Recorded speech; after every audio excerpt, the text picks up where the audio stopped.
everyone, my name is Katie and welcome to the Greenland Quilter channel. I hope everyone is having a terrific day and has had a great week. Look at here, you guys.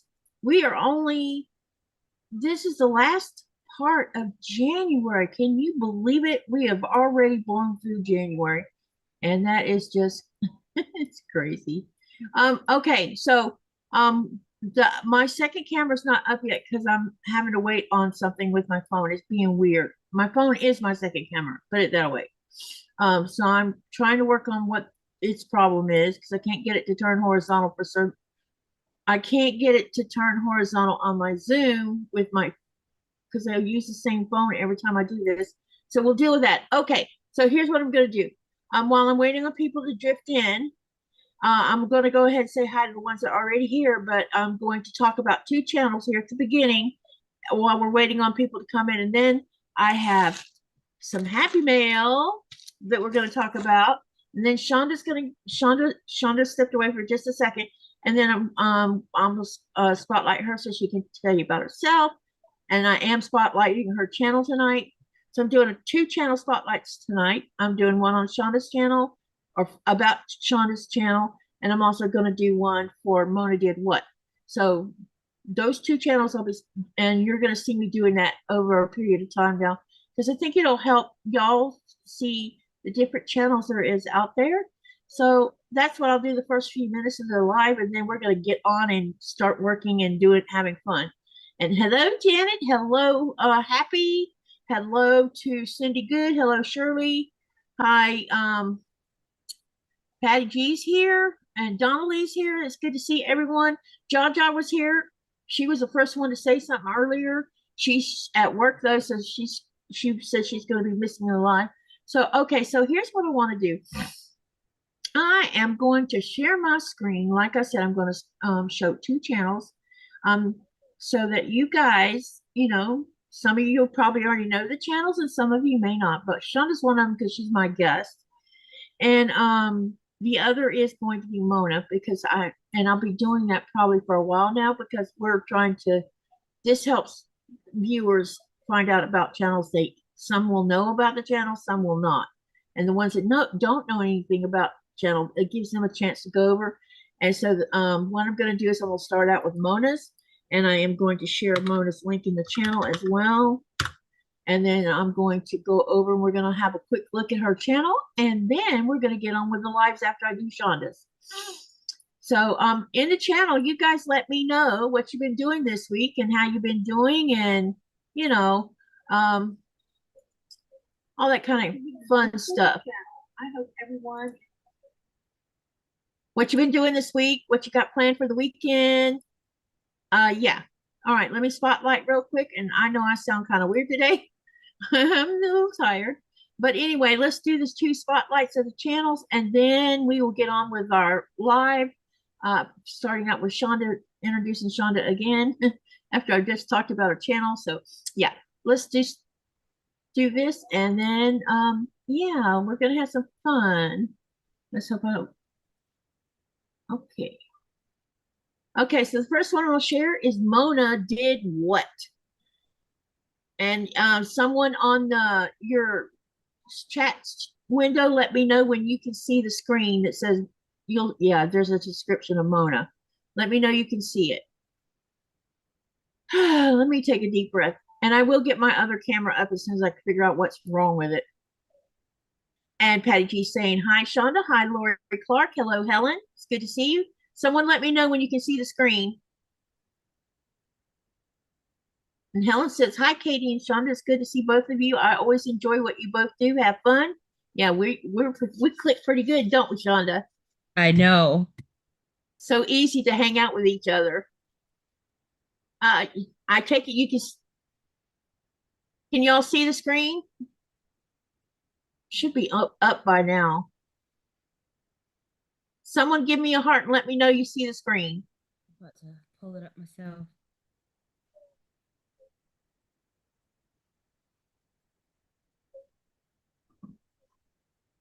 No one can see the screen yet? Yeah, we can see it. Okay, so the first one I'm going to do, and I just shared Mona's link. This is Mona Did What Mona Did What. This is her channel. And I'm just going to read a little bit about her. She said she had retired, and so she found that quilting and sewing bags helped her fill her days. She started quilting about 4 years ago. Her brother wanted a denim quilt, and that started her down the rabbit hole. She even started using quilting in bag making. She also enjoys scraps to make something unique. She's fairly new to quilting, and you guys can follow her journey. She definitely does a lot of different things. Like here you see she's got a video about how to thread a juki, and she does live streams. Like the next live stream is going to be on February the 6th, and you'll see she has a quilt jacket, different kinds of quilt. She also has a long arm, as you can see. She talks about her juki, bag making, aprons, slippers, making quilt jackets. So there's lots here for a new person that's never been to her channel. She has quite a few shorts. And y'all jump on over and say hi to Mona Did What, and click on that link if you're not a subscriber, and come over there to her channel and say hi. Let me know if you Chaunda, I'm gonna try switching screens, and let me know if you see it switch or not, because I might have to stop sharing. What are you switching to? You Okay. to your channel. Okay, I can see it. Okay, I didn't know if it would let me do that or not. Okay, the next one I'm going to talk about is, of course, my guest Chaunda's channel, and Chaunda will tell you more. She said she's self-taught quilter, and she made her first quilt in 1999 using online articles. I just want you to see her channel. It's Under the Needle Quilting and Crafts. And she also does pre-record videos, like this one says, quilting on a cheap bargain spotlight, where to buy fabric. You see different things that she does. She does unboxings. Um, she talked, I love this one about the yarn. She also is a crocheter, which some of you already know, but this is Under the Needle Crafts. Wait, Under the Needle Quilting and Crafts. Let me get that right.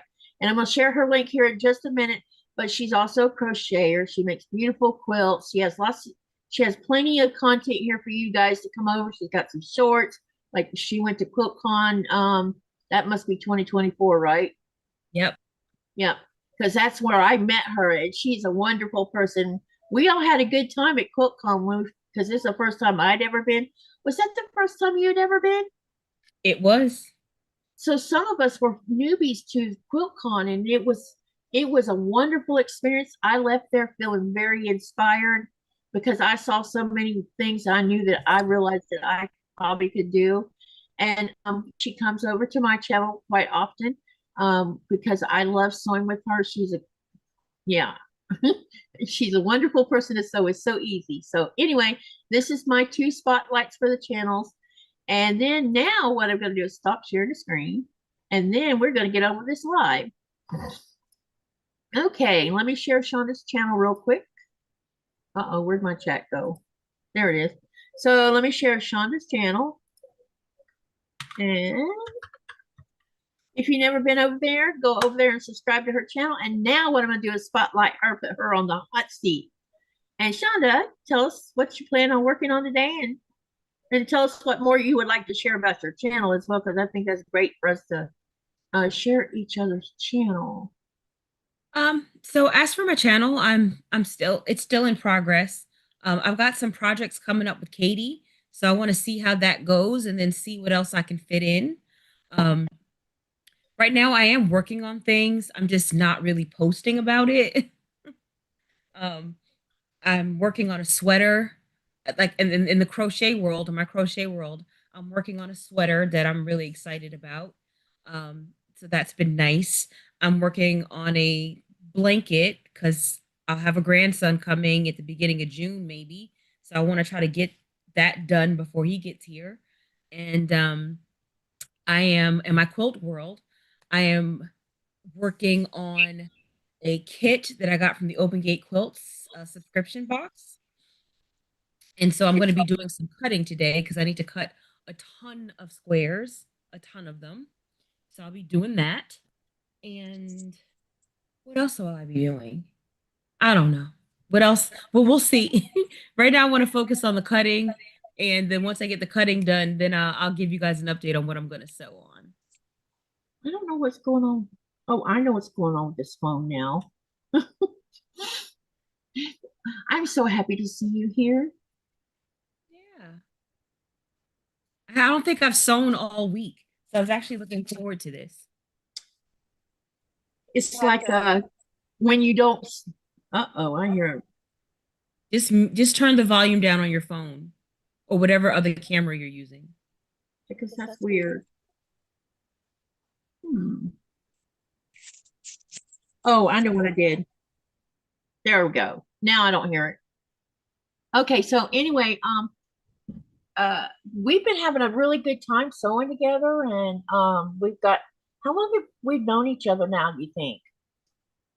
So we actually met before QuiltCon of 2024. So Yeah, it was probably sometime 2023. So maybe going on 3 years.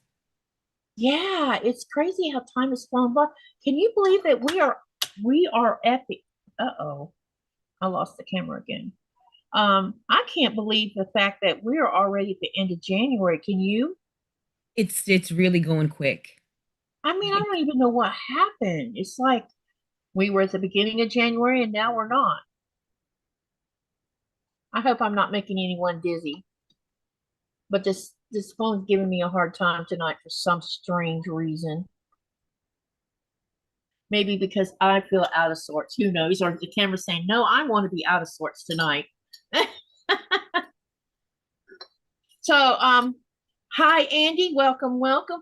Andy's been having a good time too. You know what she's been doing, Chaunda? What's that?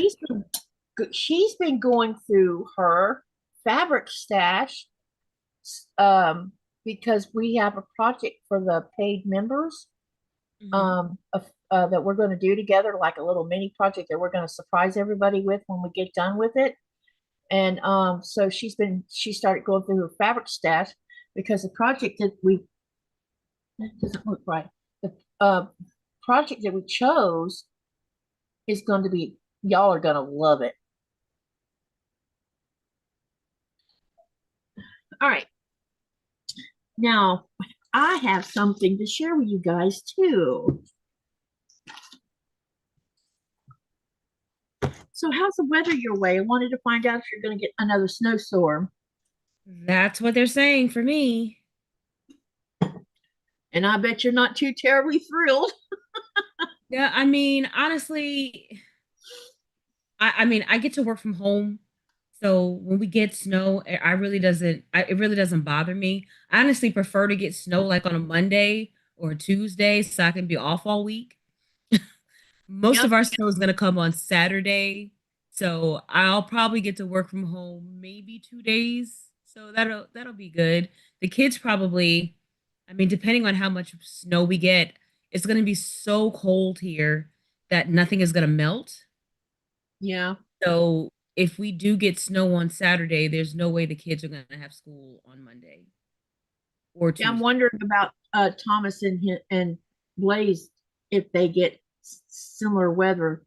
Thomas said that they didn't get snow, but what they did get was ice. He said Yeah. ice was all, he was telling me he could hear the air handler chopping up ice, and I said, you need to keep an eye out on that air handler. Might have to get out there and do something about it. But he says so far he's had heat, so I haven't really had to worry about that. I was a little concerned, but they had one day where there was no school because of the weather, so I don't know what's going to happen if they get hit by the same thing again. Well, Um, that was ice. So with that, and we were going to have some warmer weather.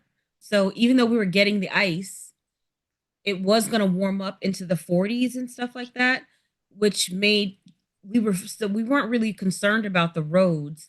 The main concern in my area was significant ice accumulations on power lines and subsequent power outages. Like it's one thing to yeah, be stuck at home, it's another thing to be stuck at home with no electricity when it's in the teens, right? yep, So yep, we were fortunate enough that we although we got a lot of sleet instead of freezing rain. which doesn't affect the power lines quite as much.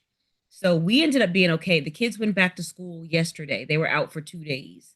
But the last time I checked our forecast, they were saying 4 to 8 inches of snow, and that's a lot for us. Wow, that's crazy. We listen, we have a you want to know what my temperature is today? It's 42 degrees Fahrenheit. And we have, 37 here. yeah, you guys are colder than Yeah. us. And the wind has been crazy again today from the south. So I was looking at the lake and you could see where the lake was starting to look like maybe you could walk on it, but now I'm seeing dark spots again. That's why the police department has not issued they issued a mandate, I don't know, a few weeks ago. Please do not get on the lake. And because it's not stable enough. The fire department had gone and checked it and it's not thick enough. And it looked like it was starting to thicken up down here on this end of the lake. And then, of course, there's kids out on the lake yesterday, and I'm like, y'all, kids don't listen, I guess, because somebody's going to fall through. Because now that we've had more warm air today, it's probably thinning it out some more. Okay. Um. Hi, Sue. Hello, hello, hello, Linda Faust. It's good to see you. Hi, June Hanson. Let me see if I missed anyone else. I hope not. If I missed you, say hi. Oh, hi, Vicky Bush. I see she's here too. It's good to see you. And Lori Clark's here. Hello, hello. And she said she finished all her blocks on the forced holiday kick, just the borders left to do. Oh, please share your picture if you have a chance in the either in the Facebook group or email me at living.greenland2011 at gmail.com and I'll make sure that we share it because I'll be doing a trunk show probably sometime this up probably the first part of February for everybody that's done things in the month of January. All right, I have a treat for you guys.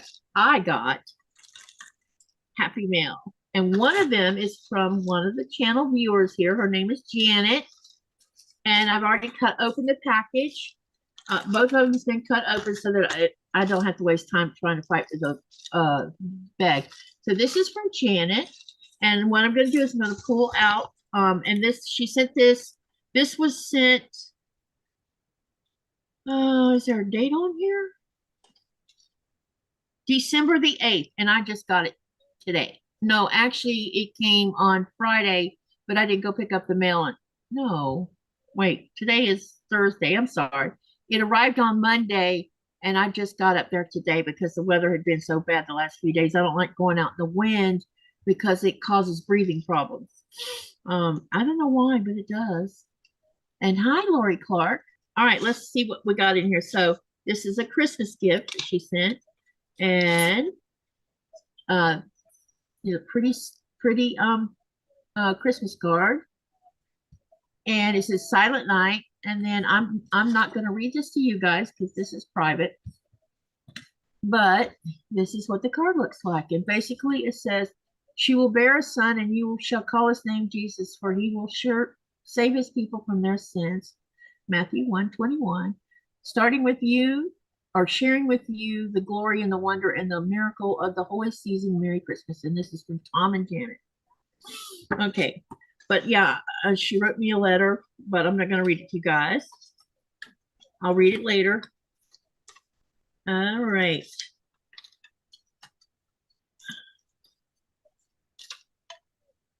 Put that over there. Okay.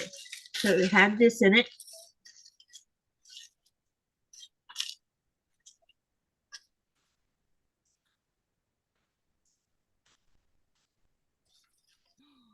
Oh,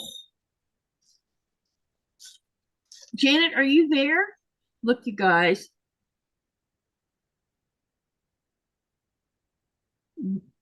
Oh, nice. Maybe I should read the letter. Hold on a minute. I'm not going to read it out loud, though. Let me take a quick look. Oh, I'll read this part. She says, my husband makes me seam rippers. I don't know if you have one handmade, but I hope you enjoy this one. No, I do not have a handmade seam ripper. So look at this, you guys. Isn't that beautiful? It is. And then I'm aware of how these work. So you got a stiletto on one side. And this probably, yep, this is the seam ripper side of it. Check it out. Wow. Janet, thank you. Because this is first time I've even had my hands on a handmade one. Thank you so much. I really appreciate. Uh-oh. This camera's not working again. Oh, there we go. So I'm gonna try to put it. There we go. That's beautiful. Thank you so much. I'm gonna be using that today if I have to use a seam ripper. And I love how you can slide this out and you can turn it around and close it. Thank you so much, Janet. This is a big surprise for me. Wow. This is the first time I've ever had one. Do you have a handmade seam ripper, Chaunda? I do. My It's local quilt shop, there's an artisan that coordinates with my local quilt shop. I don't know if he still does, but he used to coordinate with them and he used to sell them there. So wow. And I bought one. it's quite substantial. Yes, You know, yes, you it got does. It feels so good in the hand. It has like just a really yeah. nice weight to it. Yeah, it's great. Thank you, Janet. I wish I could hug you. Aw, thank you for thinking of me. I really appreciate it. There's nothing better is when someone makes sense. The fact that it's handcrafted makes it even more special. Thank you, thank you, thank you for this beautiful Christmas gift. I appreciate it. And we're going to be using that bad boy. And I'll finish reading the letter later. I didn't want to read, I didn't know how private it was. So I will read the letter and I'll send you an email later, Janet, okay? All right. The next one is I ordered way back. Let's see, what's the date on this ship? This is from Shabby Fabrics, and I was on a hunt for some more Tally and Co. fabric because some specific colors actually.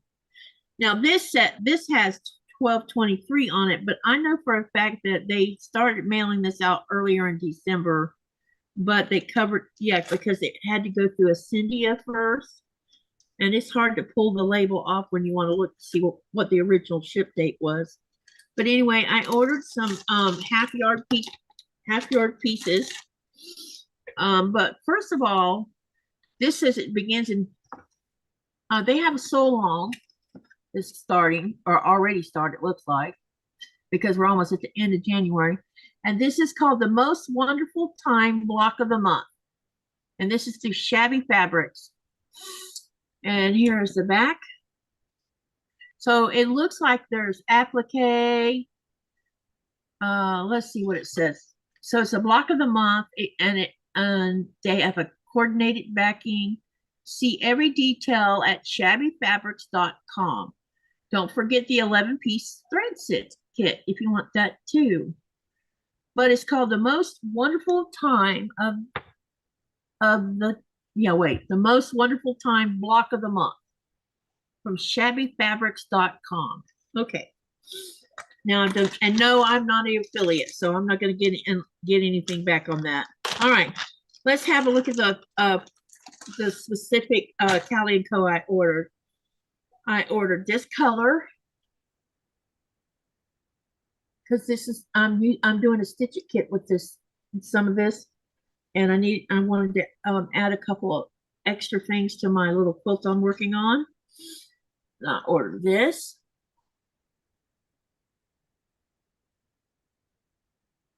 But they're half yard pieces.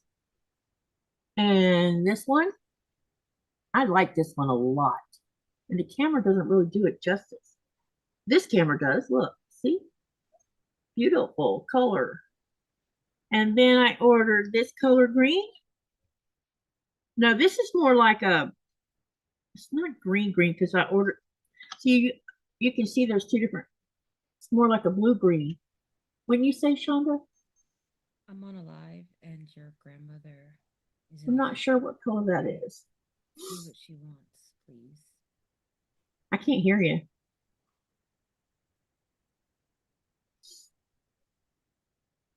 Janet says air hugs back.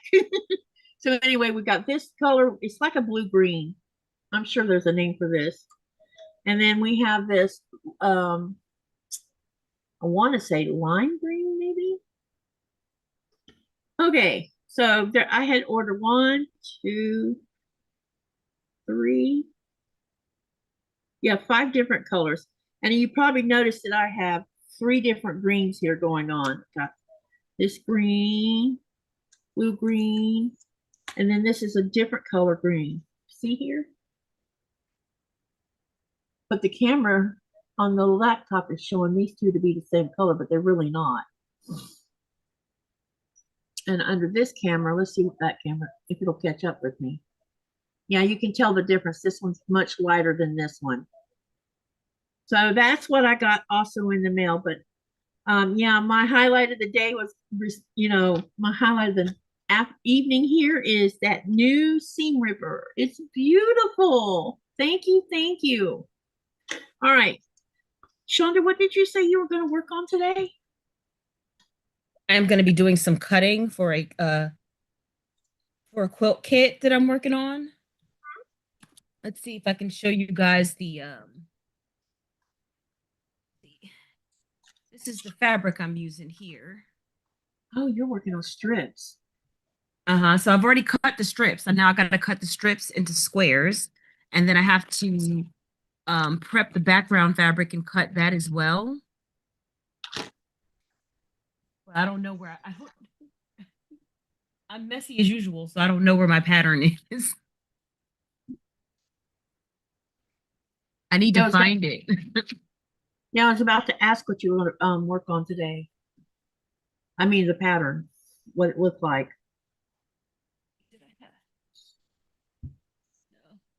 Yeah, I have to find it.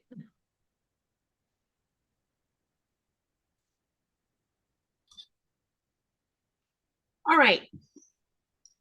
Hi, Lori. Welcome, welcome. Hello, Cindy. It's good to see you. Hey, Lori. Hey, Cindy. And hey to anyone else I missed in the chat. This is such a surprise about the seam ripper. I just never would have thought someone would have sent me something so nice. Mine doesn't have the stiletto.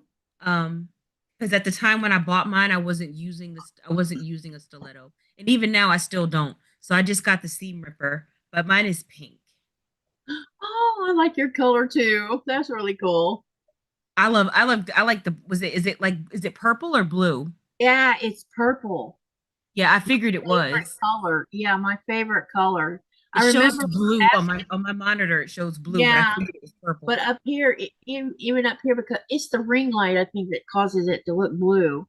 But I seem to recall someone asked me about what my favorite color was. But it's beautiful, and it's what I can't get over is how it feels when you're holding it in your hand. It has such a nice weight to it. Hi, Carissa. Welcome, welcome.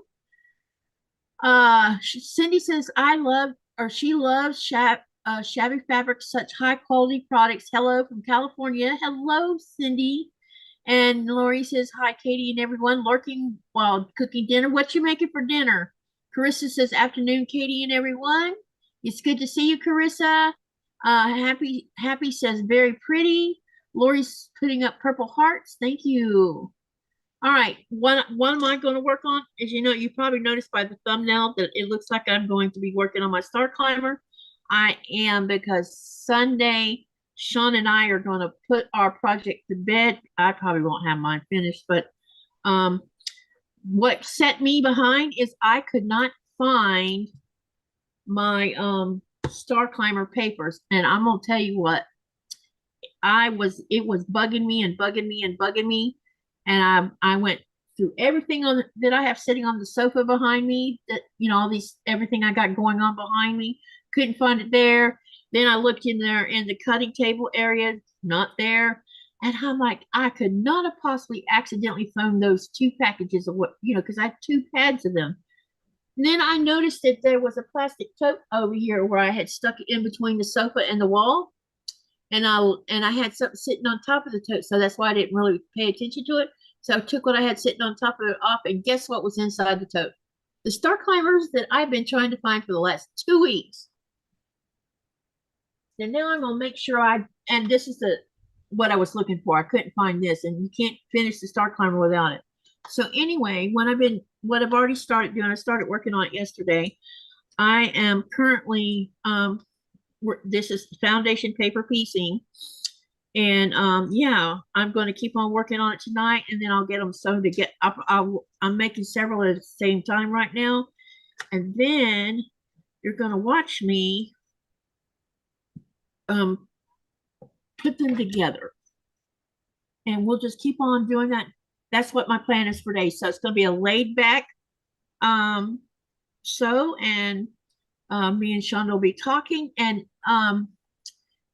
y'all, there's a poll up top. This I put another word up, and I'm pretty sure everybody might get this right.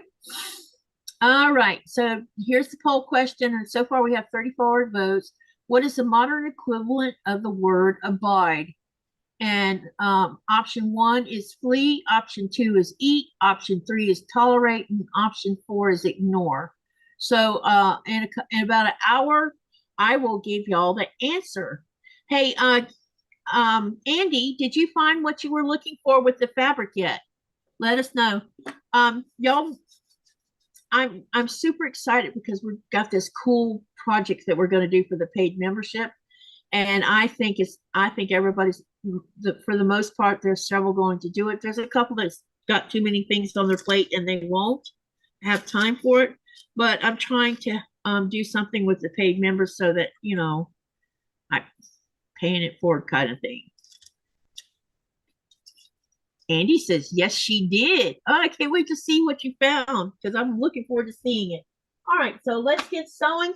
And I'm going to, let's see, what can I ask everybody? All right, how about everyone tell me, and you can use the bot if you want to, and I'll show you, for those that don't know how to use the bot, I'm going to ask you what your temperature is in where you are at. So if you don't know, you can type in your town or your zip code, and the bot will tell us what your temperature is. Hi, Rita. Now I can calm down a little bit. Oh, and I'll give you an update on Nikolai. Okay, so they came in, they were outside of Nuke yesterday waiting to go into port because they're having trouble with the. So let me backtrack a little bit, and while y'all are putting in the information, we'll talk a little bit about what's going on. So basically, when they went a little over, let's see, when did he get on the boat? He got back on the boat January something. Let me look and see. Because he hasn't been gone too long.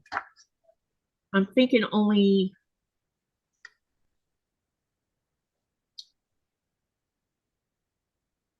Yeah, he left. Yeah, he got back on the boat on the 12th of this month. So he's been on the boat 2 weeks now. All right. As soon as they got there, they discovered that there was so much stuff wrong with the ship. It's like the crew that they relieved did absolutely nothing on keeping everything up to, up to par. You can't just run a fishing vessel and not do the work. Just fish and do absolutely nothing else. So when they got on board, everything was a disaster except for the factory. The factory was okay. Hello, Kevin. Welcome. It's good to see you. Don't forget to, let's see here. I think I put him in the bot. Oh. Anyway, yeah, share your channel, everybody. If you are a channel, if you own a channel, type exclamation selfie. So anyway, they've been spending the last 2 weeks fixing things. But turns out while they've been fishing, that they've been finding things that mechanically that I guess the engineers weren't taking care of. So right now they're in port having the engine looked at because there's something wrong with that. And also they have to deal with winch problems. The troll doors, both troll doors have these types of brackets on. How many of you know what a troll door looks like? I'll go find a picture. Tell me in the chat, how many of you have ever seen a troll door? Have you ever seen a troll door, Chaunda? I don't know. I don't know if I've seen it under another name. I think that's all they're called. I'm not sure. They might be called something else. Maybe. I'm not sure. But this ship had a trawl door on the size ship they have weighs about 3 tons apiece. And they have two trawl doors because when you drop the gear up underneath the water, these trawl doors are the last thing to enter the water, and it's the first thing you pull out of the water. Because gear from getting all tangled up and stuff, I think.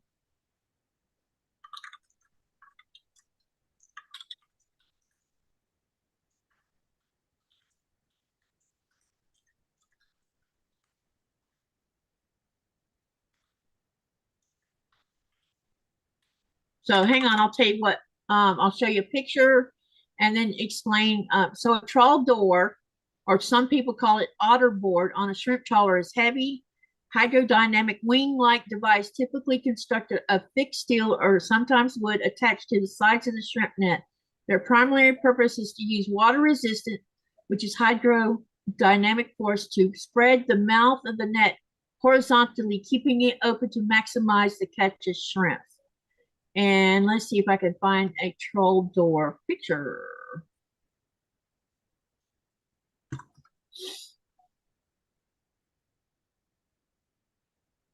That should be interesting. Trawl doors.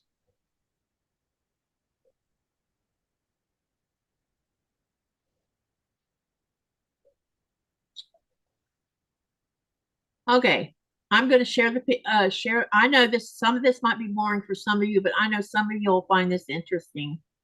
Okay, so let me show you and these are the ones that are on the Royal Greenland ship. They're painted red, but these are painted blue. I'm about to show you, but it'll give you an idea of how big a trawl door looks like. And like I said, Nikolai said that each one of theirs weighs about 3 tons, and that is a lot of weight to be hanging on chains. So they've been having trouble with the winch, with the steel cables that go through the trawl doors, and the chains and the brackets somehow got broken off, and so they were welding them on, and it turns out that they were having trouble with that. And yeah, so but I know I mentioned his ship on and off. He's mentioned his ship on and off, and we mentioned trawl doors, and so I thought I would. I know a lot of you probably don't know what trawl doors are, even what they look like or what they're used for, but they had used two of them, one on the left and one on the right of at the back of the ship, and that's the last thing that goes into the water, and it's the first thing that comes out of the water. Let me know when you can see the screen. Someone give me a heart.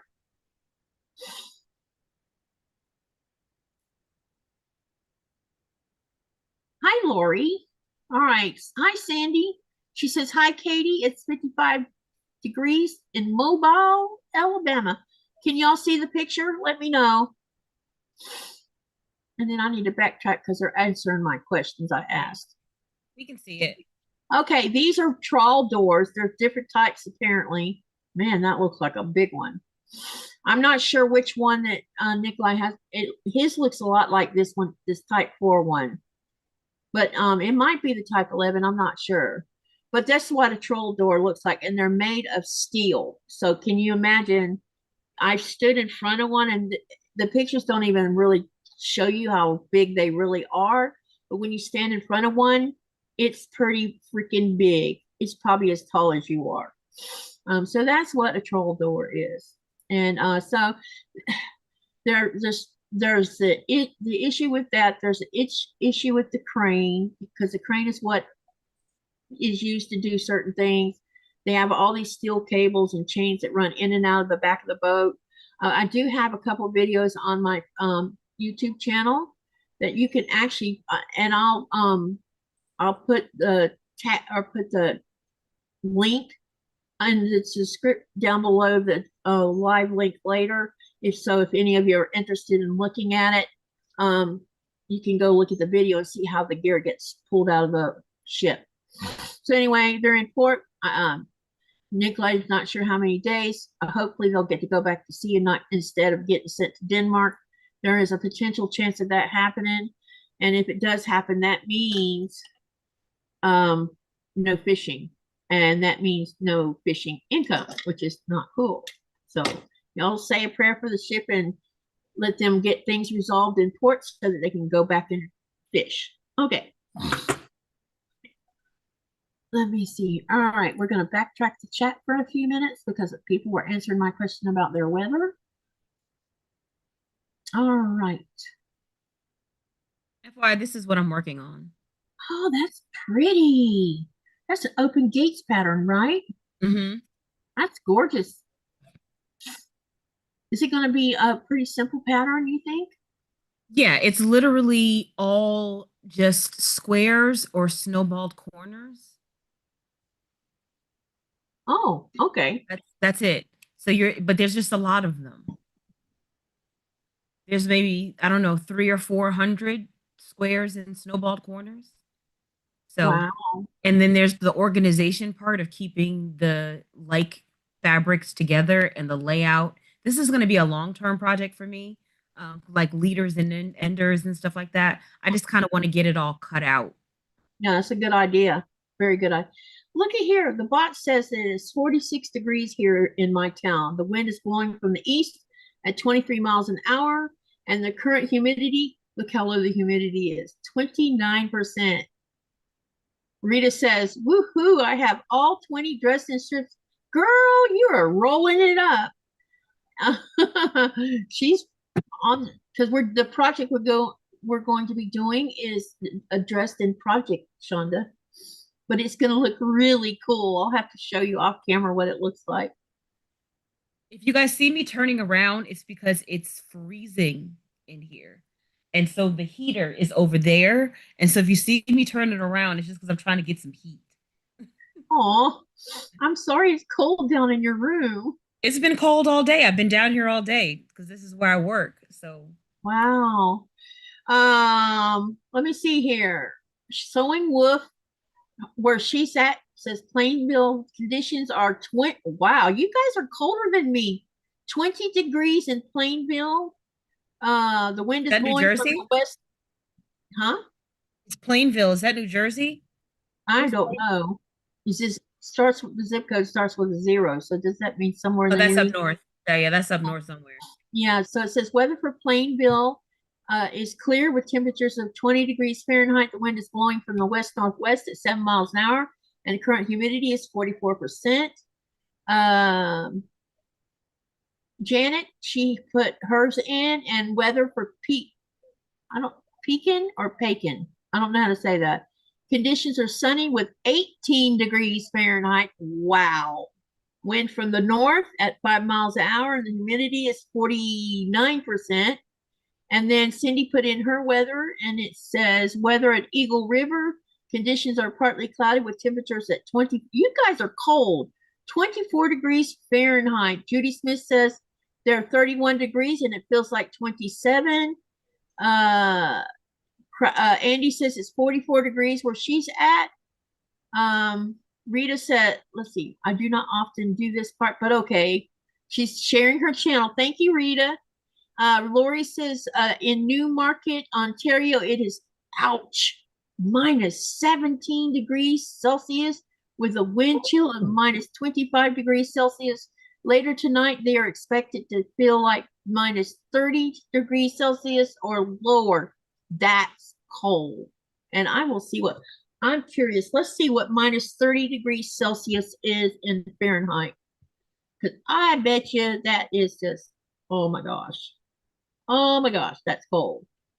I don't think I've ever seen the coldest I've seen it here has been minus 12. So I can't even imagine that minus 30 something. That's just crazy. All right, let's do Celsius to Fahrenheit. I don't think I've ever been in cold that low before. So she says she's minus 17 right now.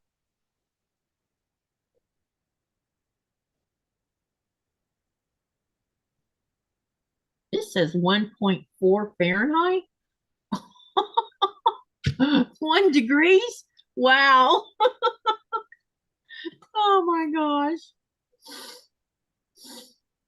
All right. Central Illinois is 18 degrees Fahrenheit and it's cloudy, but it feels like 9 degrees. Um, let me see here. And Rita says it's minus 20.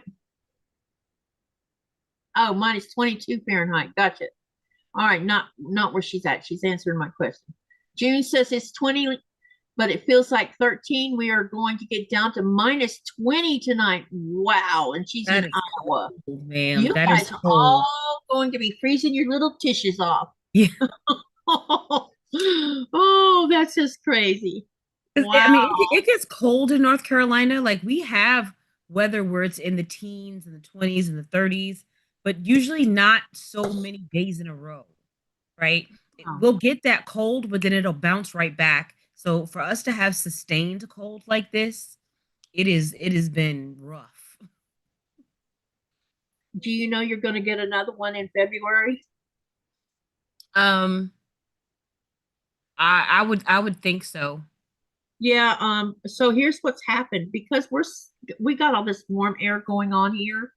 Um, there's a warm air mass sitting over the top of Greenland in the stratosphere, and it caused the going to cause the polar vortex to split in half again, and half of it's going to head straight over the top of the United States sometime. I don't they didn't have an estimated date, but it'll be in February when it hits. And it's going to hit make it drop everything back down again.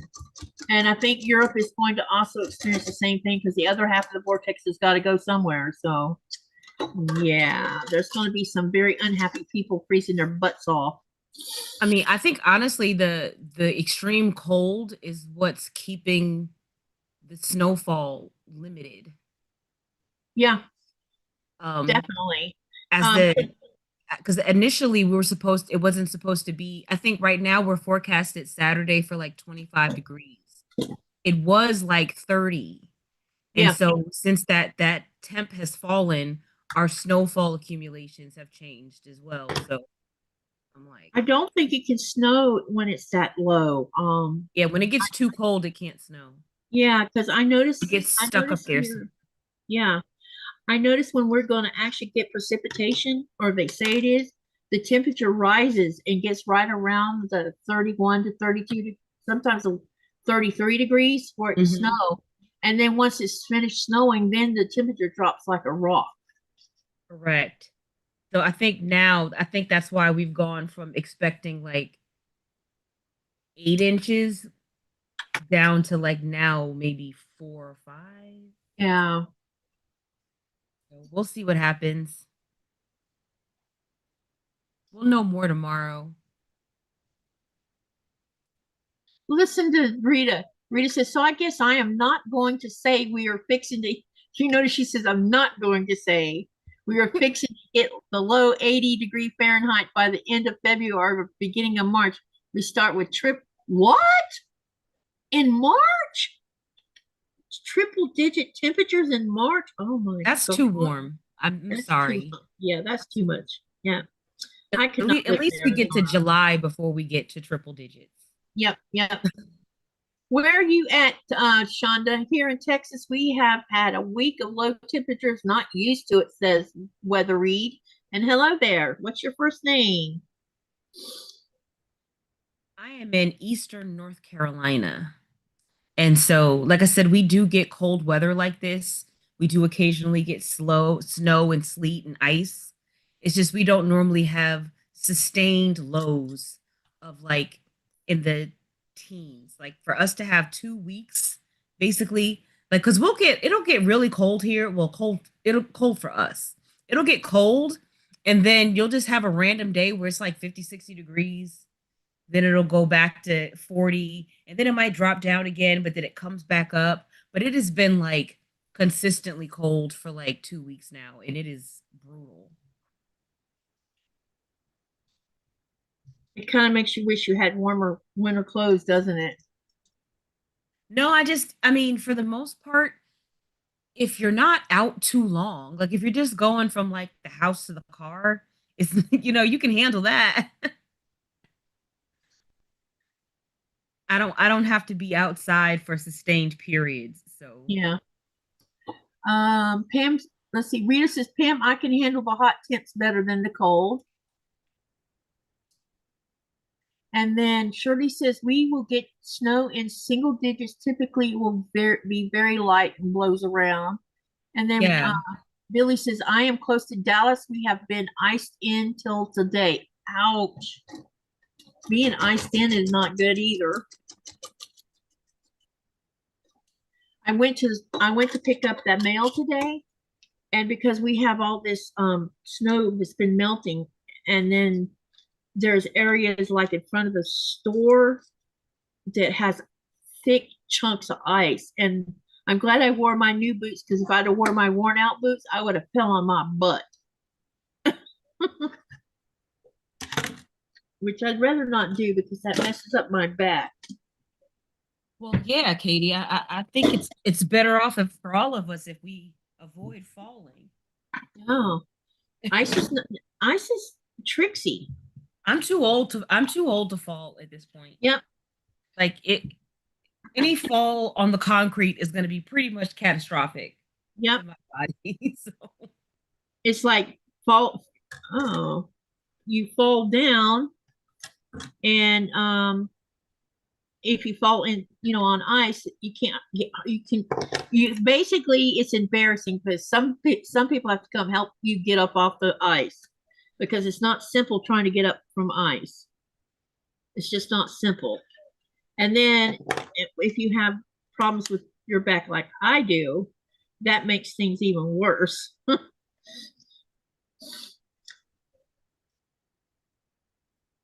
And of I'm course, go ahead. no, go ahead.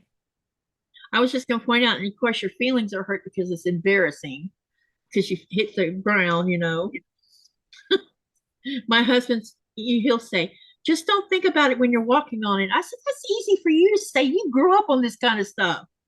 I don't want to fall down. And he says, you won't. And about time he says that, guess who hits the ground? And then he's like, oh, good grief. He said, I shouldn't have said that. I'm like, yeah, you shouldn't have. We have he has lots of fun at my expense sometimes. But it's all in fun. He's not being mean or nothing. Yeah, I've had my fair share of falling right in front of him. And he's like, okay, let's get you up off the ground. I'm like, see, I told you I was going to fall. He says, you shouldn't have said it. I'm like, really? You're going to tell me that? Yeah, the last time I fell, it was icy. At least I was in my own front yard, but Mm-hmm. it was pretty rough. It was a rough fall. Yeah, it's not funny. It's not even funny when you fall down when it's not snow on the ground. I was on my way to work and I had to change my clothes because I had gotten wet. Yep. Um, it was just and then like you hurt all day and for the next week or two. Yeah, read a type exclamation weather space and then your zip code, because the bot won't accept that. The bot's persnickety.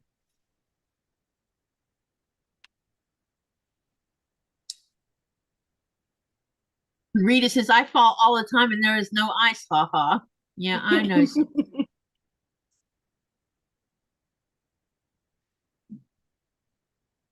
Billy says, I haven't been out at 73 with ice, can't afford a fall. Yep. And Lori just shared her weather, and she is in Canada. Oh my gosh, how do you say that word? Canada Gua. Yeah, how do you say that? Canada. I don't know how to say that word, but anyway, they're 10 degrees Fahrenheit, minus 12 Celsius. The wind is blowing from the west northwest at 10 miles an hour, and the current humidity is 73%. Wow, she's got pretty high humidity. I know that I saw that the web one of the weathermen that I follow on Facebook was saying that that big nor'easter is going to bring lots of snow with it for people in the southern eastern seaboard. Yeah, that's me. Yeah, and it wouldn't surprise me one little bit if it don't drop all the way down to North Florida, because if the line that they were showing was showing where my daughter lives, but so I don't know, maybe maybe Ava will get to experience some snow because it has snowed in Lake City before. In 1989, we had over 7 inches of snow on the ground, and it was not funny what I saw going on when people were driving. My first husband knew how to drive on ice. We went to check on his parents because we were concerned, you know, about whether they had power or not. And there was so many car accidents. Mostly it was people running into each other with their cars or wrapping their cars around a light pole. And I'm like, if you don't know how to drive on this, why are you driving? Because people think they know. Yeah, they absolutely have no clue. I never have been on ice, so but I'm smart enough to know I couldn't drive on. There ain't no way I would drive on it. No, thank you.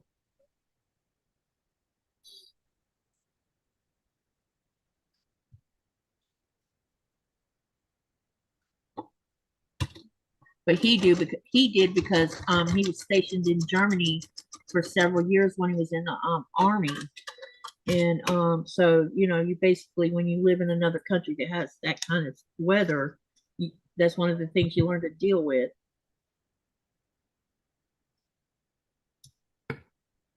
So what I'm doing is I'm kind of like doing a assembly line here. I'm assembling multiple pieces because I'm going to put all these stars together at once. Instead of doing one at a time like I've been doing, I'm going to have a bunch of them to put together. Because I'm going to mix them. Hi, Judy. It's good to see you. Welcome, welcome. She says, gotta go. Bye all. Uh-oh, I didn't even know she was in here. Hi, Pam. It's good to see you. She said she fell in the rain and had a foot and ankle avulsion break. Still healing 12 weeks later. Ouchie. I don't know what avulsion means, but that don't sound good. I know it hurt. I know that. I'm pretty sure it did too. Pretty sure it did too. All right. Let's get some more of these added on here so I can add the other side. When the streets are bad, I stay home, says June. Good idea. All right, let's see what I can ask for my next question. What did everybody, either you're making dinner now or you've already had dinner, what did you have for supper tonight?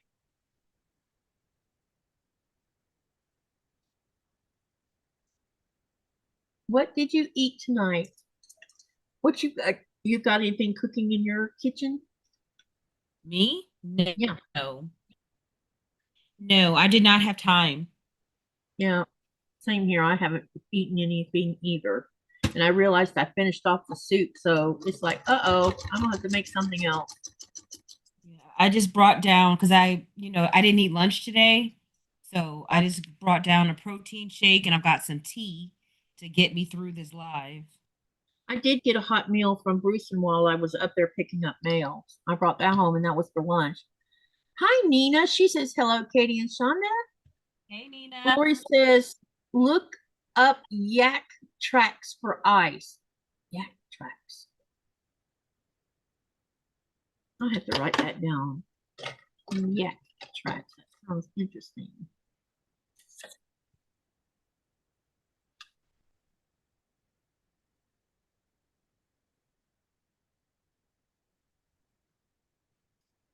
So cold in here. Nina says it's lunchtime here, and Pam says still lunchtime here. Supper will be leftover chicken and rice later. Ooh, that's something I could make. Chicken and rice. That sounds good. Vicky says hot dogs and mac and cheese. Sewing Wolf says pea soup. Carissa said she had spicy chicken breast pieces and some avocado. She had 4 bites, laugh out loud. And Rita says, going to put some steak, potatoes, fresh green beans in the Instapot. And Linda says, hello, everyone. Hi, Linda. Good to see ya.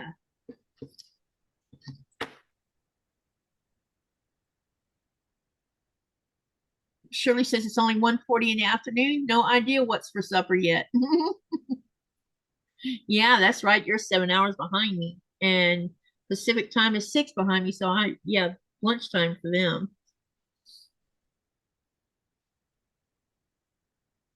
Should have asked that. What you having for lunch or what you having for dinner? Forget we have multiple time zones in here.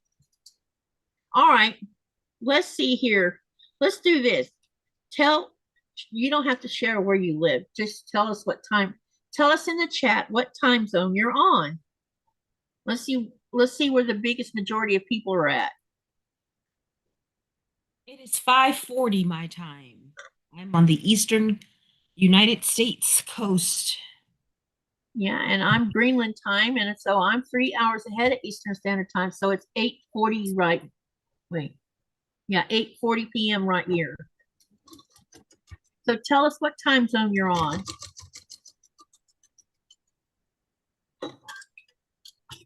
Rita says it's 4 p.m. here, and dinner only takes 15 minutes in the Instapot. Frozen steak, I would never force all. Pam says Pacific time. Vicky Bush says Eastern time. June says Central time. Anyone else?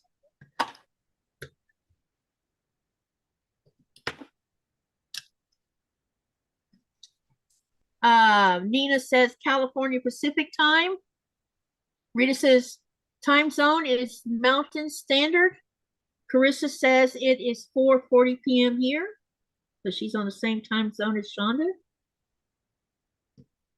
No, it's 5:40 for me. Oh, wait, 4:40. Oh, she's on Central time. Yeah, she's on Central. Yeah, she's on Central. And then Linda Powell says Eastern is 5:41 p.m.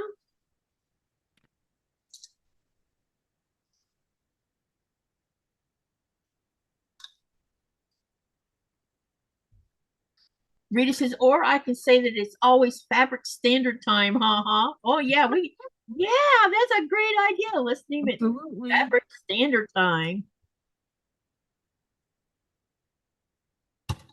Lori says, can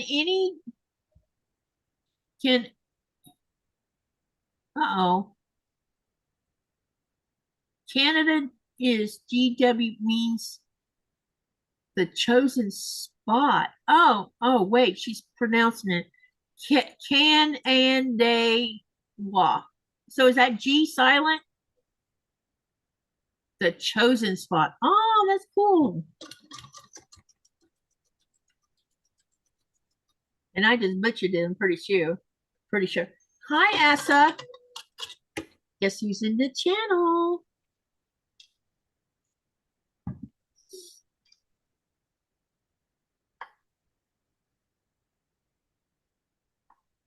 Irish Cell Lady said, or Linda says Pacific, and I made pork chops with garlic, tomato, and kook salad, yellow squash, onions, pan fried in butter, apple pie, and coffee for dessert. Wow, that sounds yummy.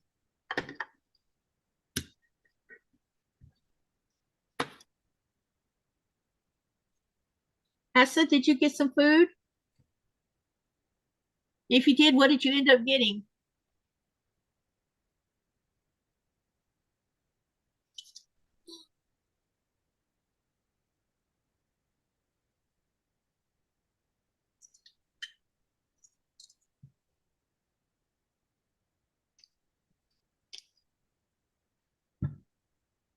I showed him what troll doors look like, Essa.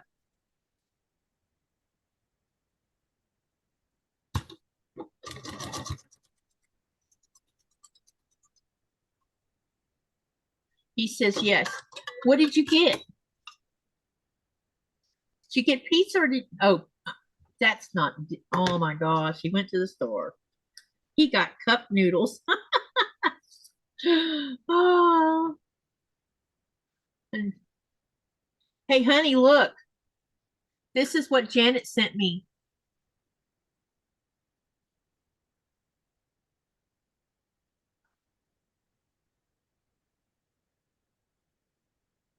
Isn't that beautiful?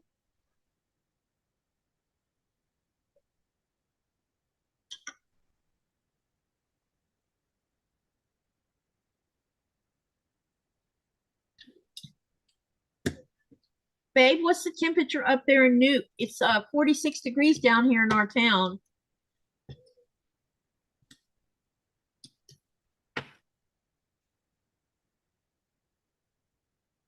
See if you can. Nikolai says, nice. Talking about the seam ripper.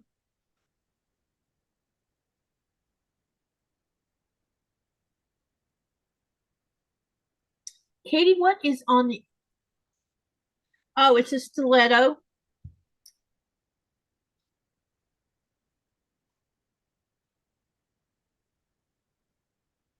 It's pretty long.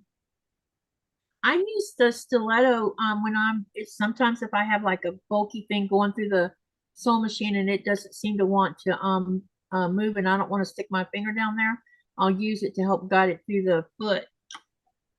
Hassa says he thinks it's 0 right now. So it's colder up there at Nuke. Yeah, the wind is blowing like mad down here, honey. It's a stiletto.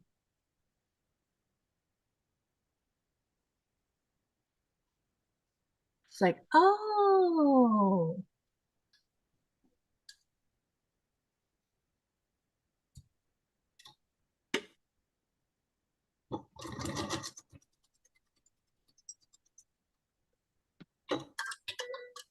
Nina says it's 78 degrees where she's at. She must be in Arizona too. Or Texas 1. No, Texas is cold right now. Probably Arizona.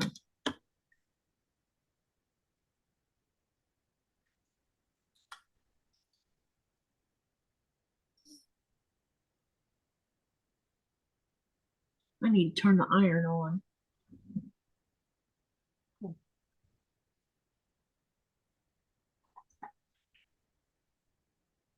That's smarted.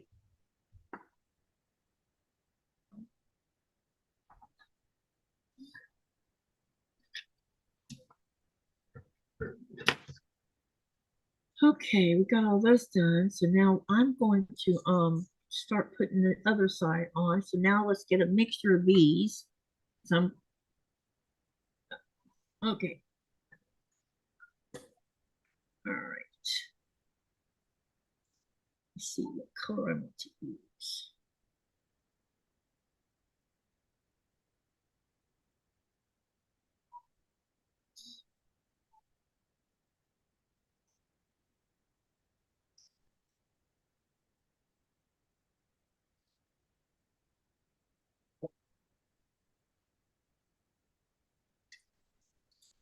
Lori says she's on Eastern time.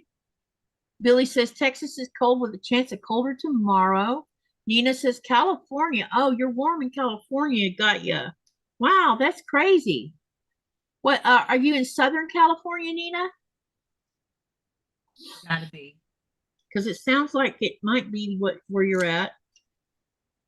All right, what color I want to use with this? Let's use this one. Oh wait, I don't want.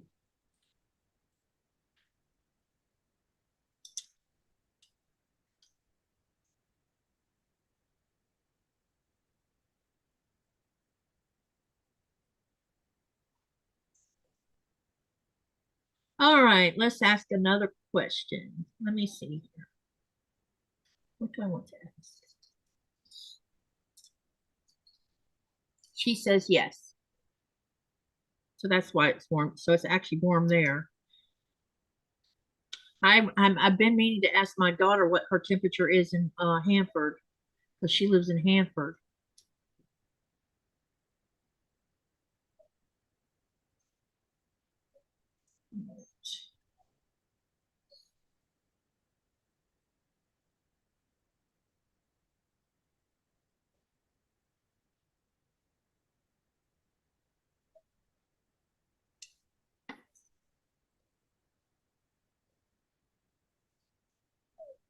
Okay.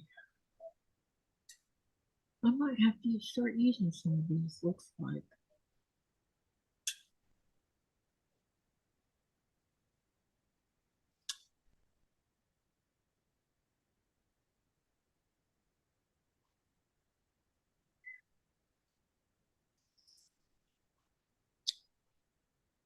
So what is everybody working on tonight? Are you working on a project? And if you are, what are you working on? I know it's not nighttime you're in, and I keep saying nighttime. Sorry about that. What are you working on today?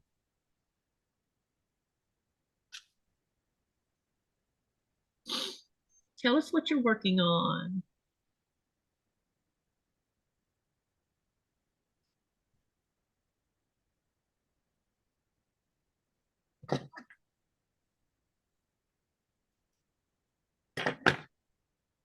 Uh-oh, I'm gonna cut that too short.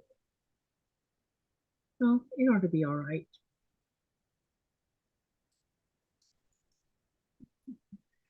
Time for me to go have a good night, everyone. Time to go, she says. Have a good night, everyone. See you later, June, and thank you for dropping in. Appreciate you. All right. Let's see here. Let's put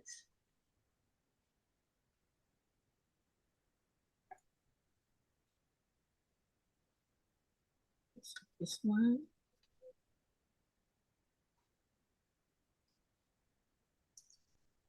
Linda says she is working on another Granny Square cardigan. Nice. Janet says, she is unfolding, ironing, and refolding fabric. She didn't feel like sewing. Well, at least you're being productive. That's a good thing. Right. Organize is a good thing.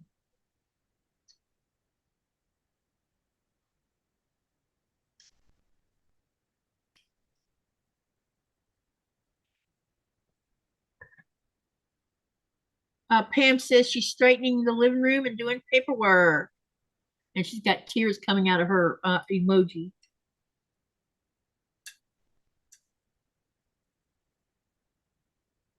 Oh, I need to be pilfering in my box of scraps again, looks like. Let me see here. No, don't want to use that color. I need a darker color. Let's use this one.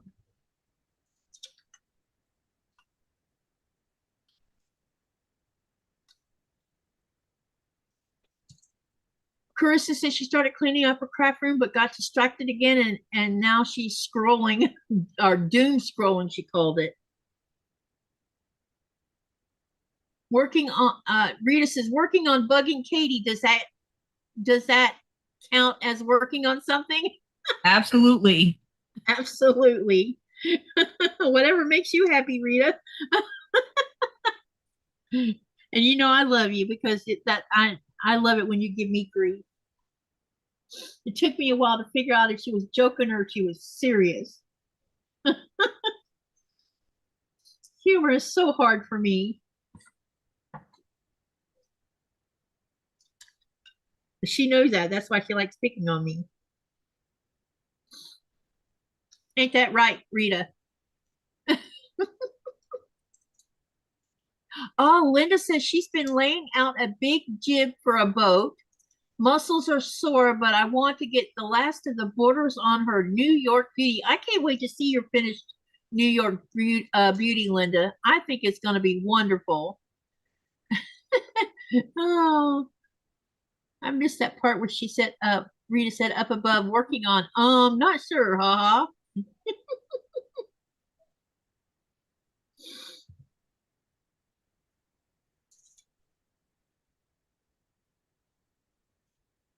Essa, is there snow on the ground in Nuke? I forgot to ask you that earlier.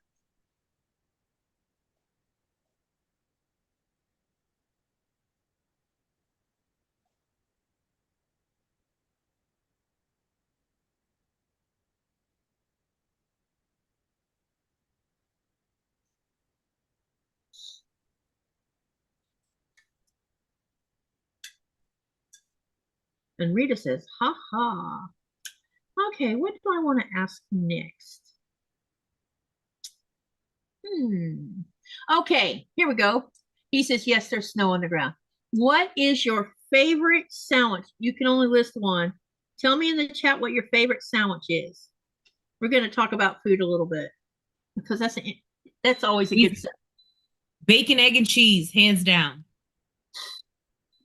Mine would either be, I'm about to break the rule here. Either a BLT would work for me or a Philadelphia steak sandwich would work for me. Yeah, I love a Philly cheese, but if I have to choose, like, if I could only eat one sandwich, it would be the bacon, egg, and cheese. Yeah, I think it would be the BLT for me. I love BLTs. My goodness. My son is like that. He loves BLTs. They're so yummy. I can get away with just tomatoes on toast and mayonnaise too, though. I've never had a BLT. Never? Nope. Do you not like tomatoes or something? I love tomatoes. I just need more on a sandwich than some bacon. I like my bacon crispy. So I don't want a crunchy sandwich. Great. And I don't eat mayonnaise. So it's just dry, crunchy bacon. Oh, gotcha. Lettuce and tomato. That explains it. Yeah. That explains it. I love how we all have different tastes in things. Let me see here.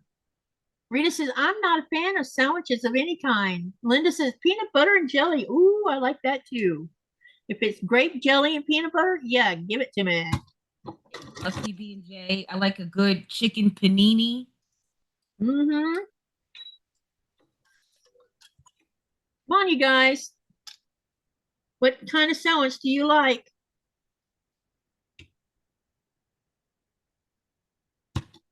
Irish salad. Yeah, waiting on some more comments.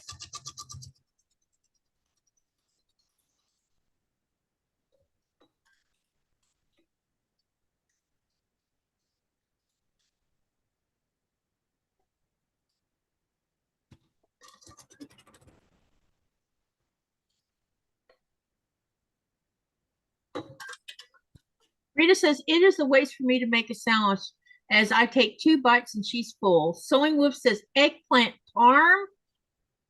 I didn't know you could make a sandwich with that. Oh my goodness, that's an interesting combination.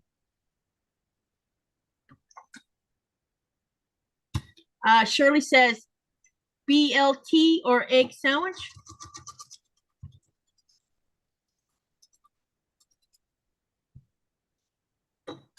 I thought it was interesting when I was interviewing Susan from Butler Family Farms.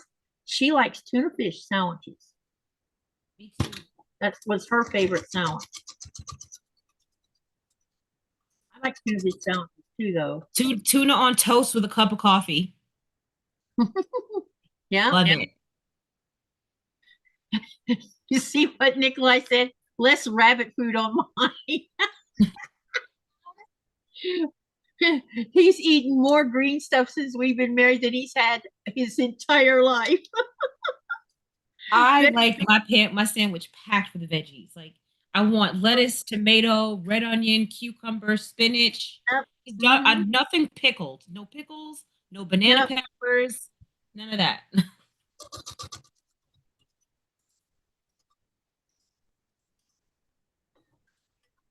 Sandy says BLT was mine when I was younger, but my daughter introduced me to hook and ladder from Firehouse Sub. What's on a hook and ladder? Hook, I guess, would imply fish, right? No. No.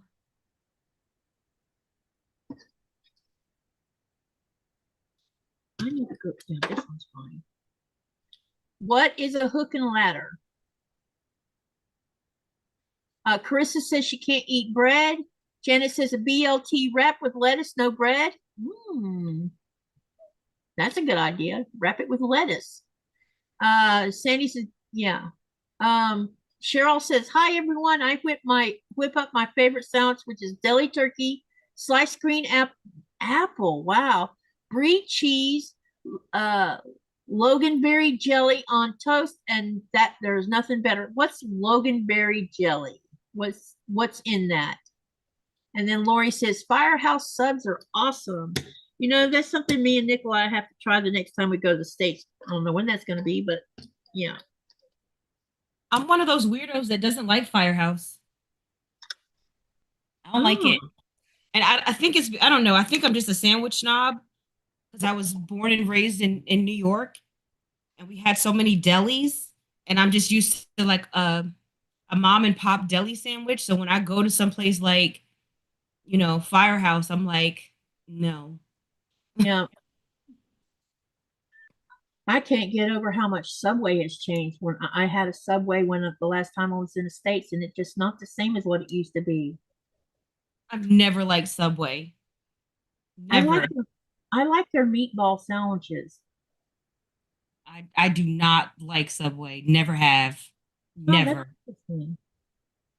Now well growing up we had a Blimpie. I've never heard of Loved that. Blimpies. And then they got rid of our Blimpie and replaced it with a Subway. And I think I've just been Oh, salty about it ever since. I can understand that. Where is my tweezers at? I always lose things on this desk. It's like this desk has a vortex that says, let's just lose everything because you have chaos all over it right now. Oh, where are you? Where is my tweezers? Dadgummit, I have two pairs of tweezers and I can't find either one of them. Which means they're up underneath something probably. Oh, I have no idea. Okay, we're going to do this the hard way. I had to rip one of these seams out because I turned the leftover scrap the wrong direction and it didn't cover the whole paper. Oh, that happens sometimes. All right, now let me turn it the right direction.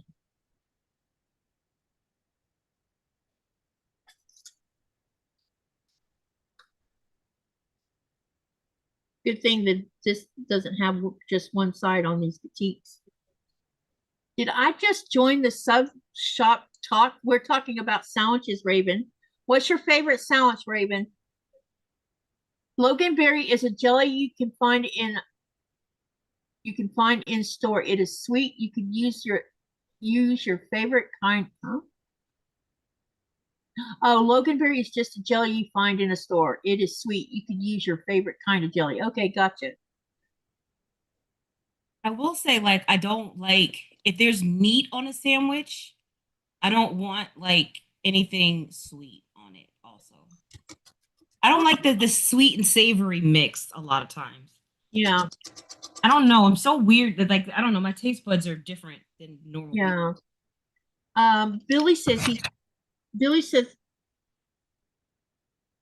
gotta go. My company is here. Nice talking to you. Bye for now. Thank you for dropping. Bye-bye. I hope to see you again. Thank you for coming in.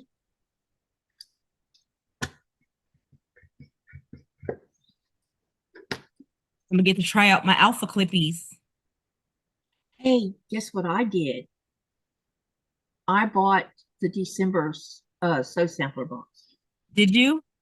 I did. You know, You're gonna get the alpha clippies. yeah, that's why I bought the box.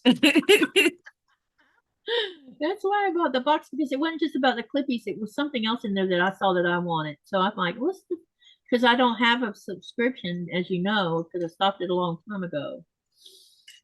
But I bought it a la carte, so it's on its way here. I was ecstatic to see these little puppies. Yeah, when I saw that, I'm like, I need to go buy that box. And I did. I bought that along with a couple other things. Yeah, I had to wait for my new debit card to come because my card that was for my Sew Sampler got hacked. Oh no. Yep. But I That's not cool. got it worked out. That's so not cool. So I you know called the bank. They you know sent me a new card, and then I was able to upload the new card to the fat quarter shop. And so I think my January box just shipped. Well, at least you were able to get that rectified. Yeah. I don't know. I might be. I've been thinking about, let's see. I haven't had a Soul Sampler subscription since 2020. Because that's when I ended it. But now someone told me that they weren't happy with the January, or no, didn't tell me. But I saw somewhere that someone posted that the January box was very unsatisfying, apparently.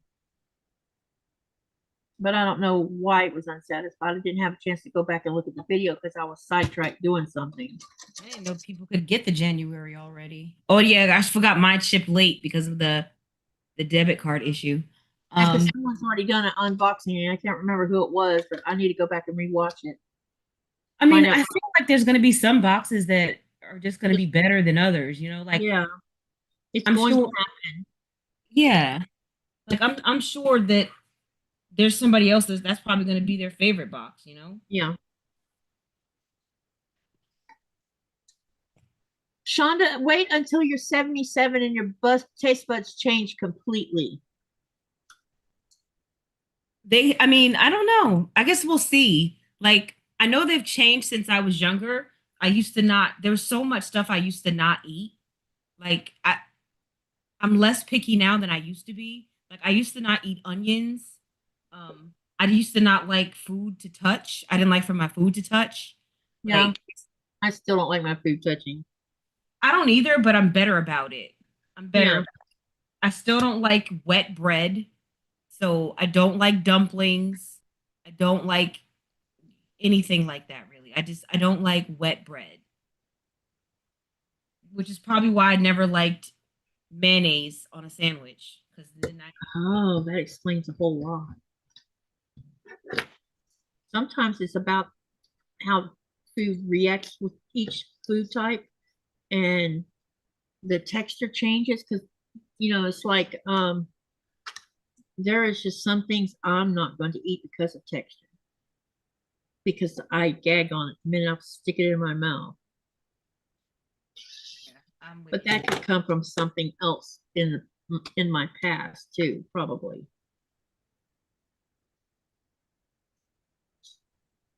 Have food phobias that are ridiculous.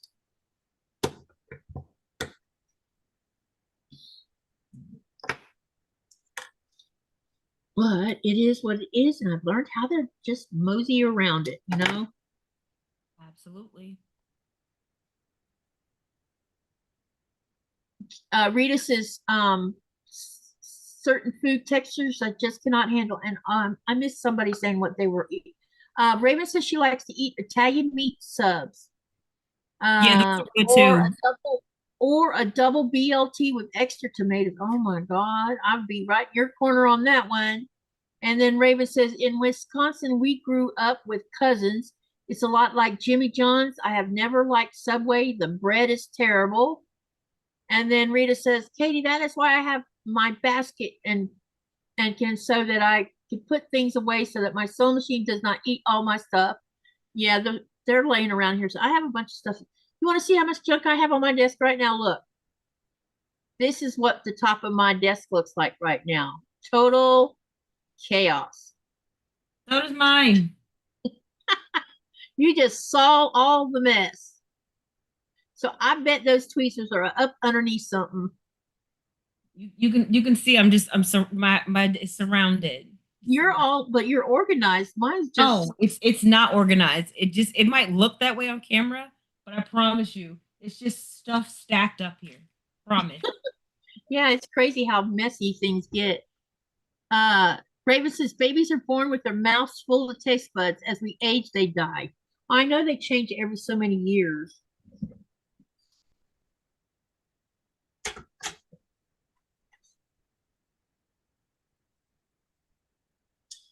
All right, I have to go over to the iron for a little bit of pressing.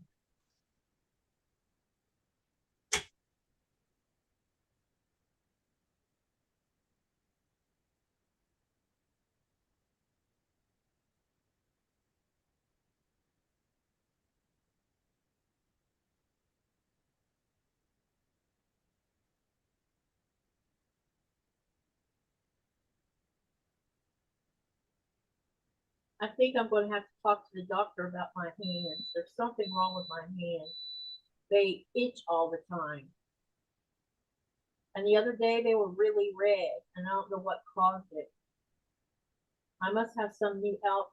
I remember after I had Lynette, I couldn't use Dawn dishwash, the blue Dawn dishwashing soap, and I'd gone to the doctor and he looked at my hands and said, "What dish soap are you using?" And I told him, he says, "Change it to a lemon, a dish soap that has lemons instead in it. It might help." And when I switched over, I stopped having red, itchy hands. And now I'm having itchy hands again. And I'm not sure what's causing it.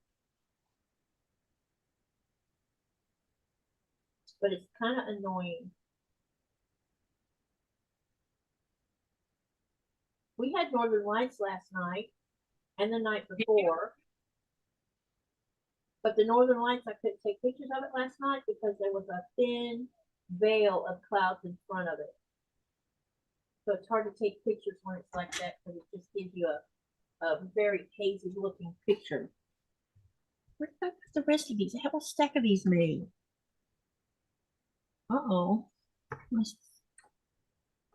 Yeah, where did I put them? Because there's a bunch of these. Entire stack. That means I set them somewhere, darn it.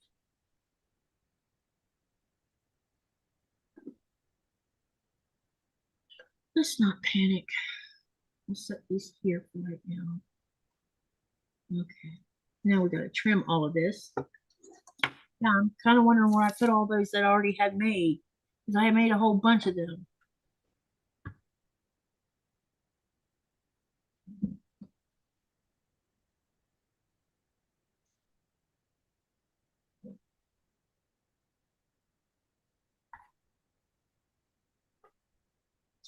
That's gonna cause trouble. All right, let's get some of this stuff trimmed.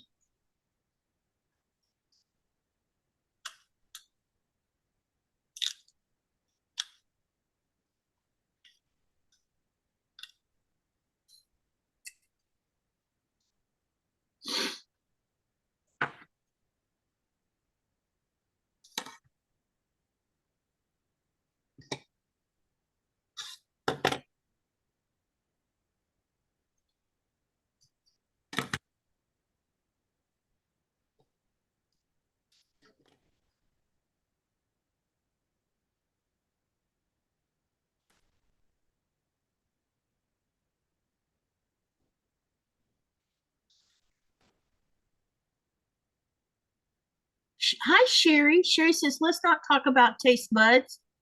She lost hers a long time ago. Rita says she hates the smell of cooking hamburger.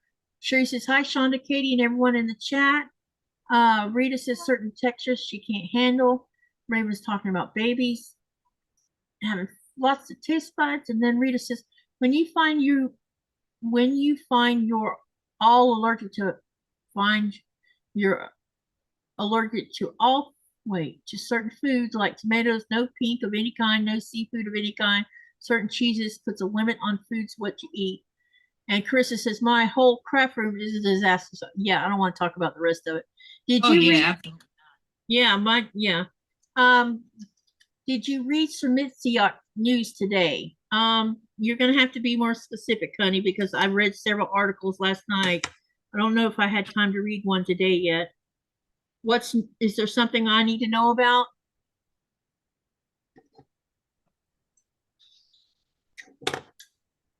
Remind me to tell you about something when the live is finished, Chaunda, unless you have to jet fast. Alrighty.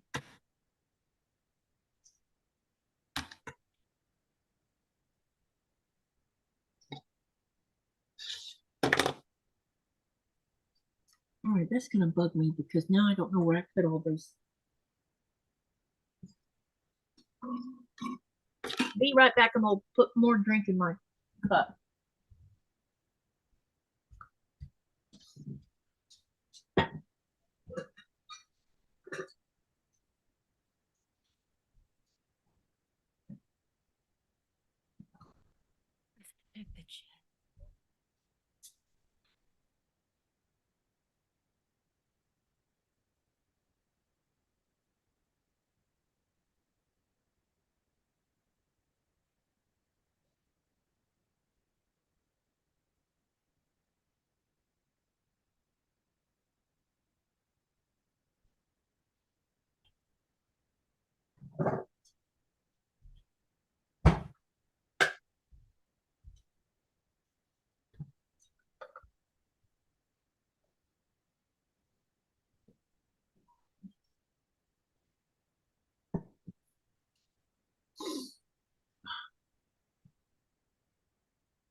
Yeah, I saw that, honey. The cops went and picked his behind up. Want to hear what happened in Nuke? A Yeah. German comedian tried to put an American flag up in the middle of Nuke today or yesterday. Can you believe the gall? A German Canadian? I don't understand the logic. I don't either. If he was trying to cause trouble, he brought a whole pack of it on him, especially with everything being so volatile right now. Why I think he did it just so he can get attention, probably, but the cops went and got some when some people, from what I read, was saying that some people saw him doing it and they tried to stop him. Then the police intervened and hauled his behind off. Sounds like FAFO to me. Yep.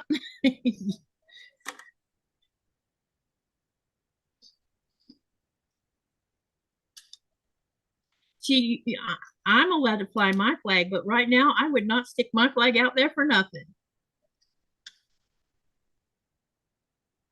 That would just like pour salt on a wound. You know what I mean?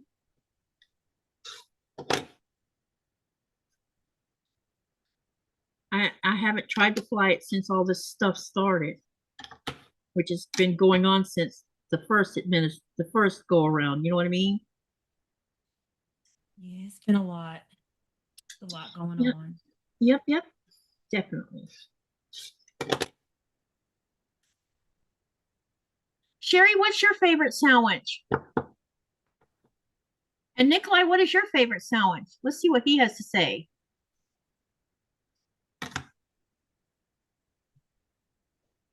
I never really thought about it. I haven't asked him what his most favorite sandwich is.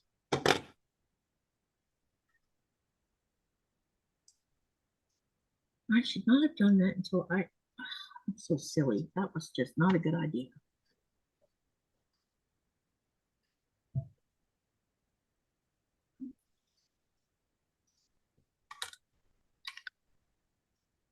Crafty or Andy says BLT.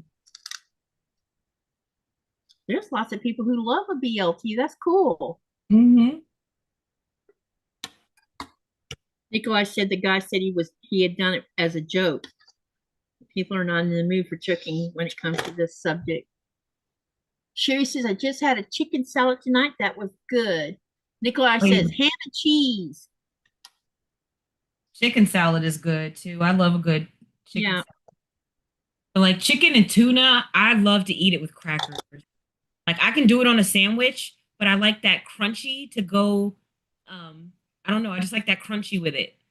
So I put celery in mine for some crunch, but I love it on crackers. Cool. Well, sometimes we'll cook a couple of rotisserie chickens sometimes on the grill and then break it down and make chicken salad. That sounds yummy.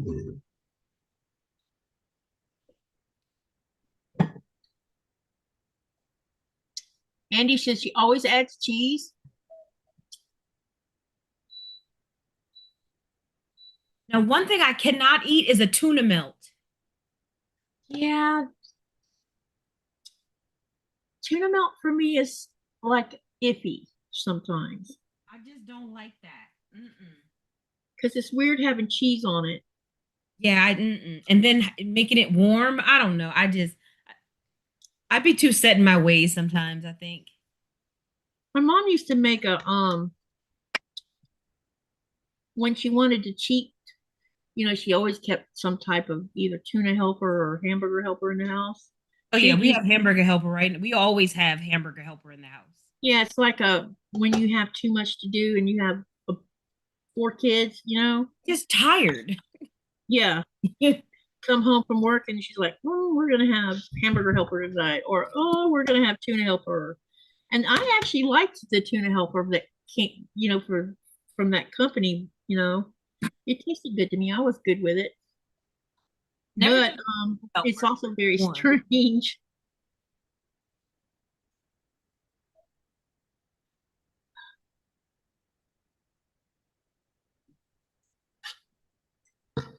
Cheri said she But likes I the like tuna the melt I often. like the hamburger helper that's called the stroganoff one. That Yep. stroganoff. I like that one. That's one of the main ones we eat because my son, I don't know how, but I managed to have a kid that doesn't eat cheese. Mm-hmm. And most of those meals like that, like casseroles were never on the menu because most of them have cheese, which he won't eat. Yeah. And then a lot of those hamburger helpers, they've got cheese, which he won't eat. So it was always the stroganoff or the chili mac, and that's pretty much it. Yeah. But I always kept 2 cans of beefaroni in my so like when I would really didn't have time or I really was lazy or I really just could not cook at Mhm. all, Yeah. it I would open up them two. I always had 2 cans of beefaroni, and we would have beefaroni, and I would make some kind of salad or like green beans or broccoli, and that was it. The kids love the Chef Boyardee ravioli ones. I would buy those, Mm-hmm. and I always kept several cans in the cabinet because sometimes like on the weekend or something, even though they had lunch and dinner, they were like, "Mom, I'm hungry. Can I have some ravioli?" I'm like, okay, because that was a quick fix for a problem they were hungry at. Because it better than them eating something sweet. You know what I mean? Right. Mine wouldn't eat the ravioli. The only thing they would consistently eat was the beefaroni. So that would be the only one I would keep. Yeah. Raven says, stroganoff is the only one I still eat. You know, when I was making stroganoff for the kids, well, for all of us, I would use real sour cream instead of the powdered sour cream that came in the box because I like, you know, it has an interesting taste, but when you use real sour cream, it really makes it taste better. Yep, very tasty. I'm with you, Cheryl. I prefer my tuna cold. I don't like it heated up. I'm with you on that one. Something is.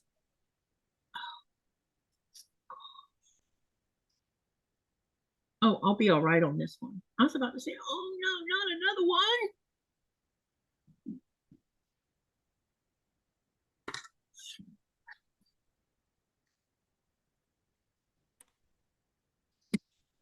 My husband hates cheese, says Cheryl. Hi, Cheryl. 44 years of making lasagna, half with cheese. How do you make lasagna without cheese? That's I crazy. don't cook. That's why I don't cook lasagna, baked ziti. Now he will eat mozzarella. Now that he's like, because he always ate pizza, so he will eat Parmesan and mozzarella. But when he was younger, if the cheese wasn't like white, he wouldn't eat it. That's interesting. Like he knew. So he'll eat mozzarella and he'll eat Parmesan, but he will not eat like cheddar or anything like that. And I eat cheese every day, so I don't know how this happened. Cheese, yeah. Uh, Cheri says, I love tuna fish, but I hate it hot. My mom always made tuna and noodles for my dad. Yuck. And then Raven says, tuna noodle casserole. Nope.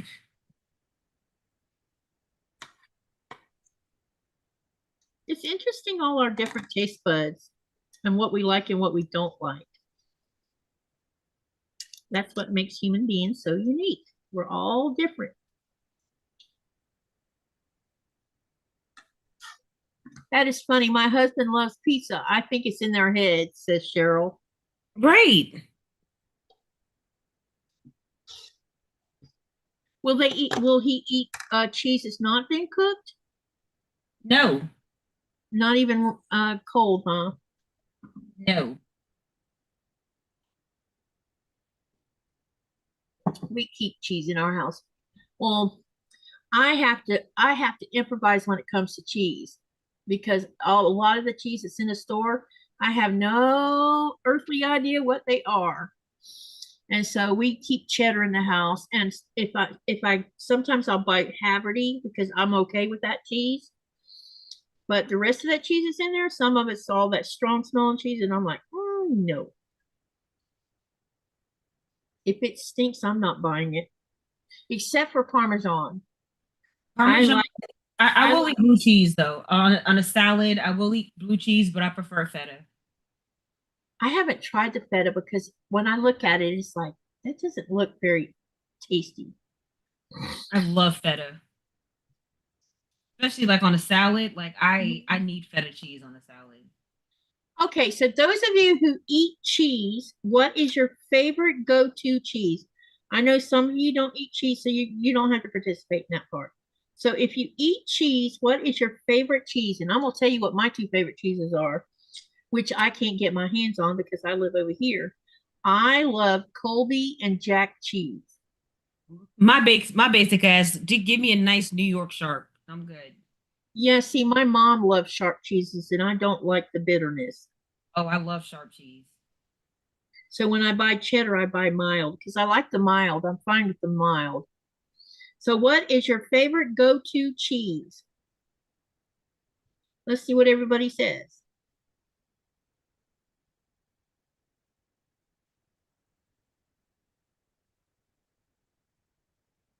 Okay. Jean says cheddar. Carissa says Asiago, and I hope I said that right.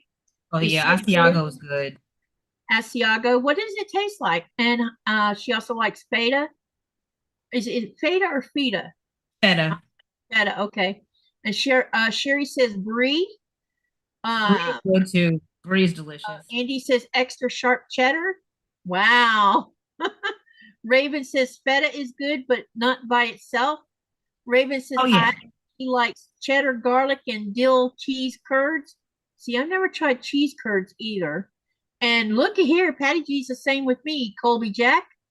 Nina says she will eat pizza all day, but she can't stand spaghetti sauce. Yeah, red sauce, it's better to probably make your own.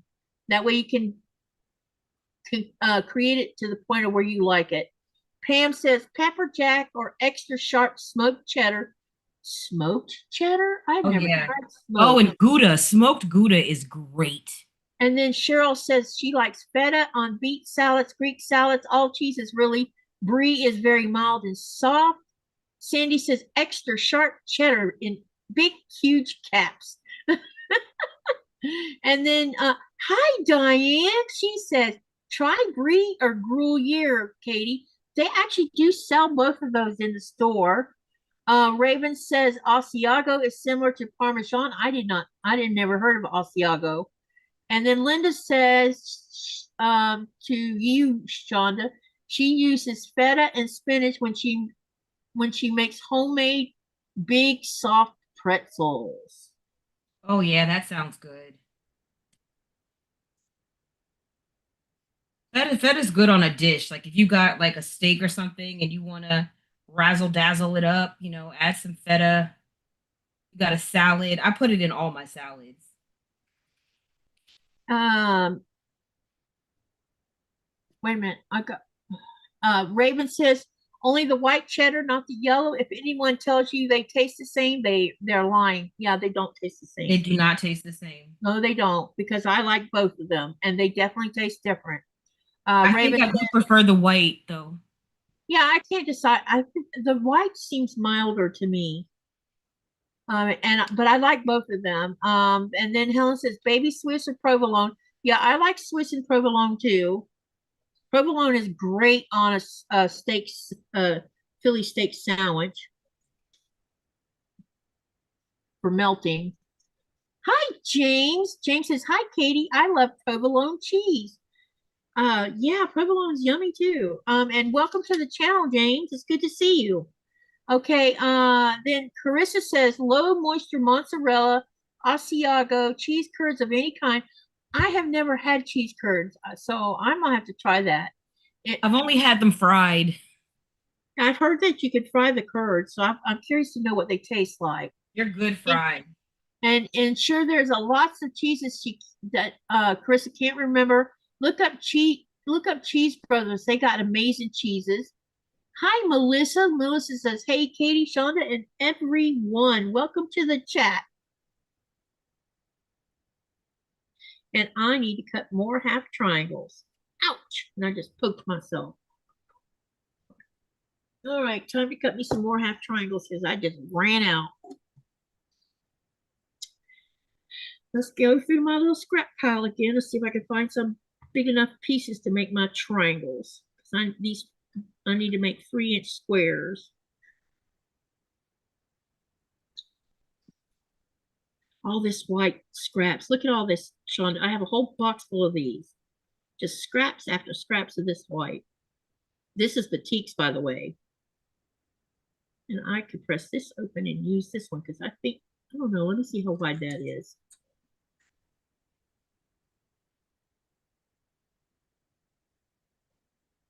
Some of those pieces, I won't even keep them if they're that small. Yeah, I use them until I can't use them anymore, you know, until they're too small to use. Because they come in handy for, oh, this is not going to work. Yeah, that's not big enough.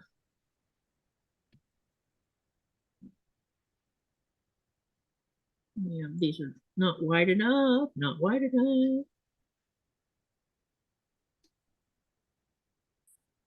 They cut, even these little ones like this, these are 1-inch ones. I can use them in like crumb sewing or whatever. They'll get used. I won't waste them. I'm trying not to waste anything if I can help it right now because of, you know, like, you know why. Yeah. I don't have quick access to things. So, and it seems like a waste to just throw all this out when I can you know, keep on using it as far, or try to take it as far as I can. You know what I mean? Yeah. Let's try to take it as far as we can. Let's see how wide this one is. I bet this is not wide enough either. Nope. But what about this one? Yeah, this one's wide enough. Yeah. Yeah, let me press this one open.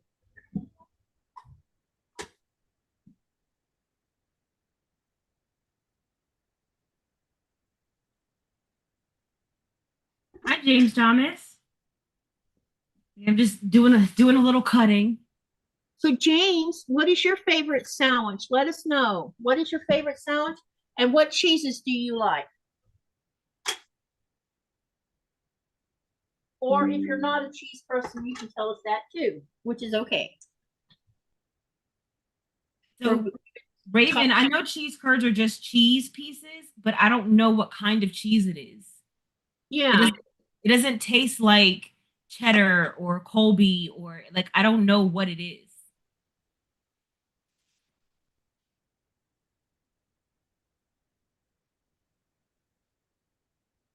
Do you know? Because I can. I've never had it. So Today. I have no idea. Yeah, I've never had it, so I can't answer that question, actually. I've had it. I've tasted it, and I couldn't tell you what kind of cheese it is.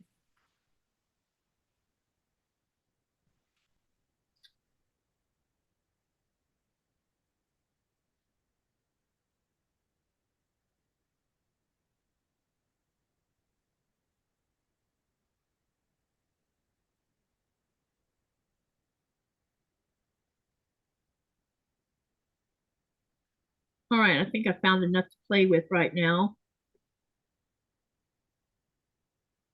All right. Okay, so it is cheddar. I can never taste that. Maybe the frying it makes the taste a little bit milder.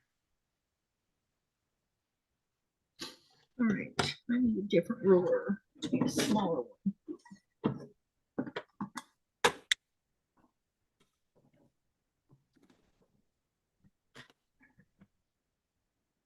Raven says normally cheddar. Yeah. Hang on a second. Did he answer the question? Not yet. I need to backtrack because some people did. James says, I love provolone cheese.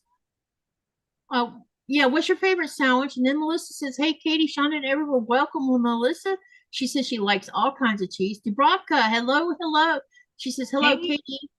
And Chaunda just came in from shopping. Nice to see you both. So, Dubravka, what's your favorite sandwich? And also, what kinds of cheeses do you like? And Raven says, cheese curds are just cheese pieces, which Chaunda already read, sorry. James says, hello to Chaunda. Enjoy watching artists at work. Raven says, no. Okay, and then she says, laugh out loud, Wisconsin here, white or yellow breaded curds when they fry them. If I went to Wisconsin, I think I would spend a lot of time tasting cheese. You can just about bet on it. Because that state's famous about their cheese.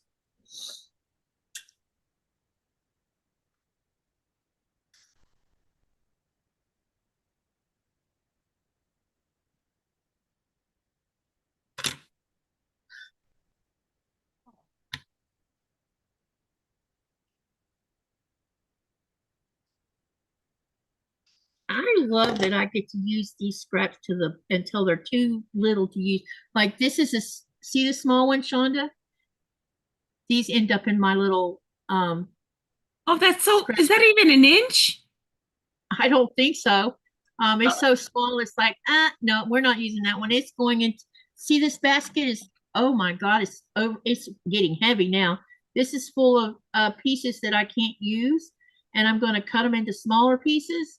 And then I have this really big, I have a bag over there that's almost full of this same stuff, and I'm going to save it so that I can make a dog cushion for Nora, and I'm going to use that as stuffing, and then it Okay. won't go to waste.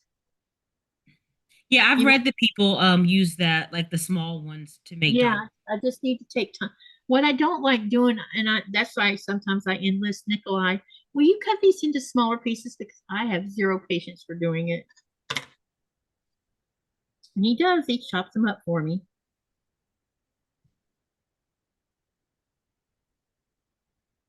Because he can do that while he's sitting there at the table gaming. Oh, thank you, James. I appreciate that. Thank you, thank you, thank you. He just gave me a super chat. I appreciate that. Thank you, James. I know Katie thanks you. Definitely.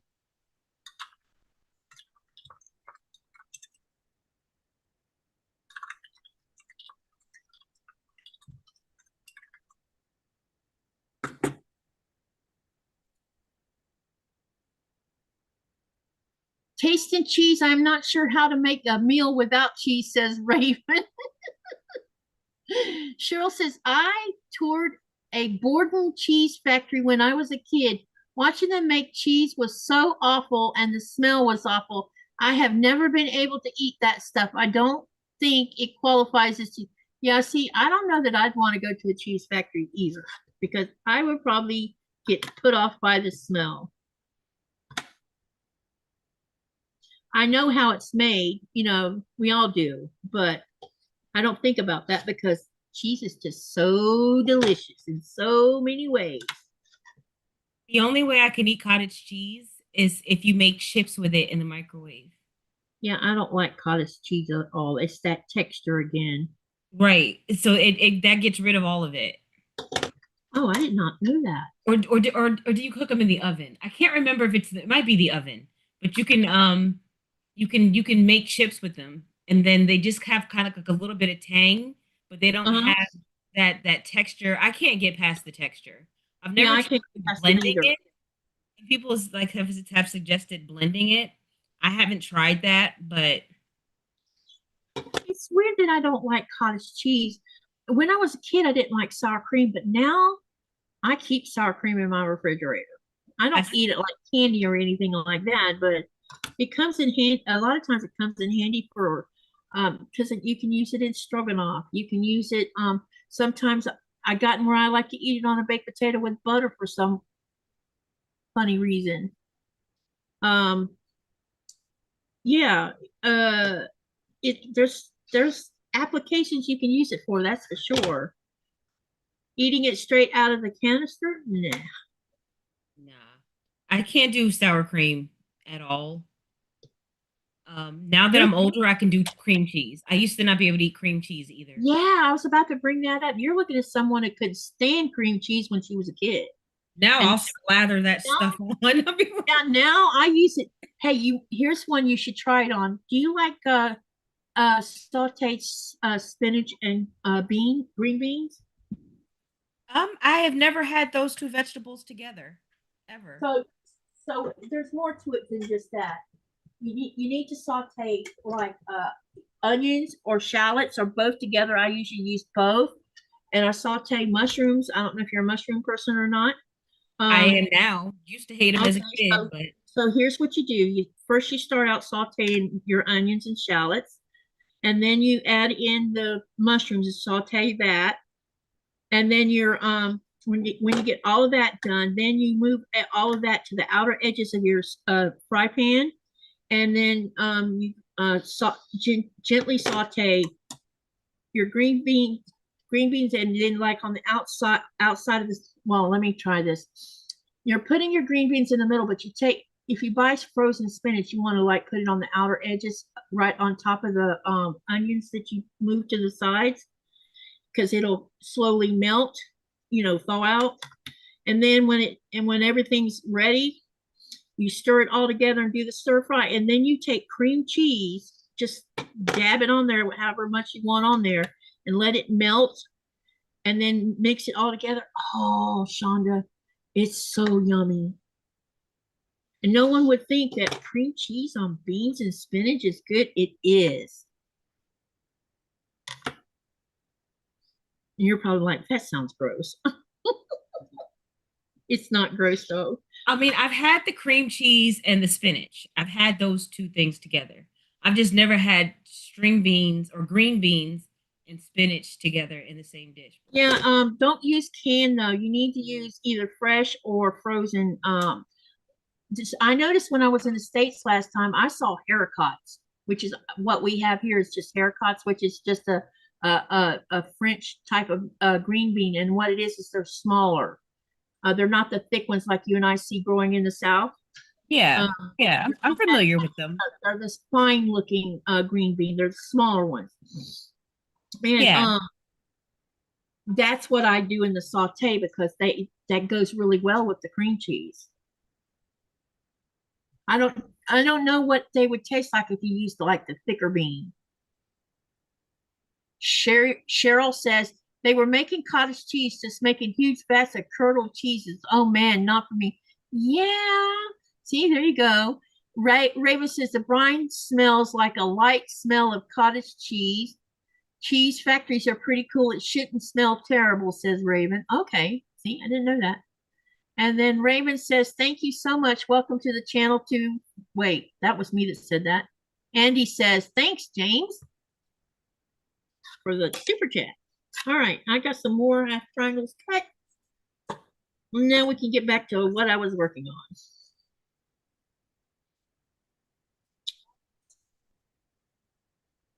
Got to make sure I don't put these upside down.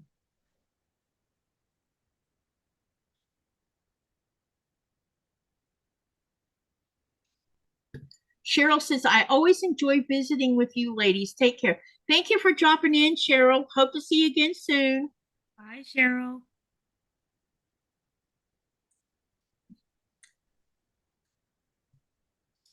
So as you can see, I've got myself a assembly line going on here with all these. Yeah. And then we're going to play a little bit and start sewing them together. But I got to get them all trimmed. Well, first I need to press them and then trim them.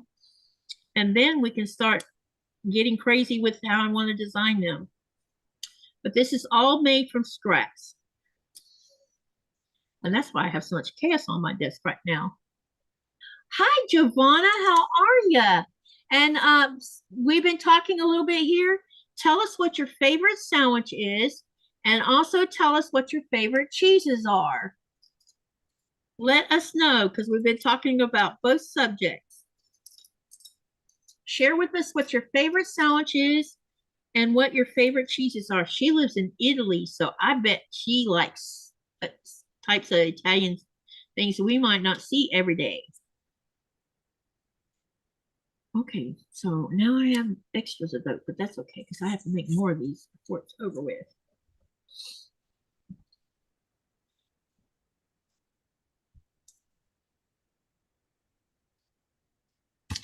Now, while we're waiting on Giovanna to ask answer that question. Let me see. What can I ask next? Let me see. Oh.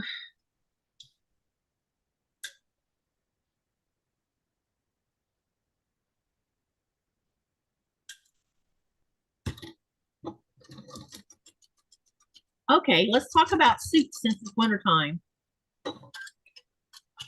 Giovanna says egg sandwich and Parmesan cheese.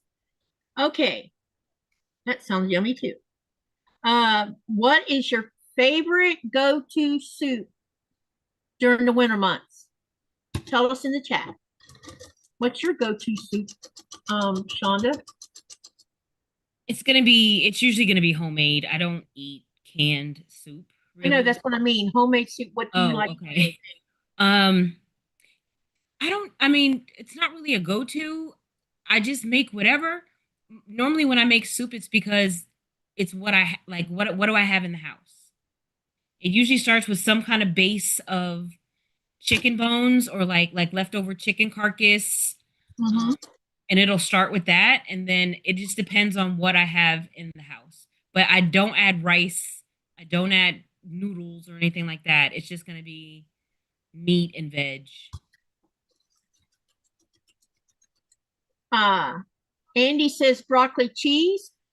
Cheri says any soup she loves. You don't have one that you prefer over the rest, Cheri? James says minestrone. I haven't had Minestrone that in a long time.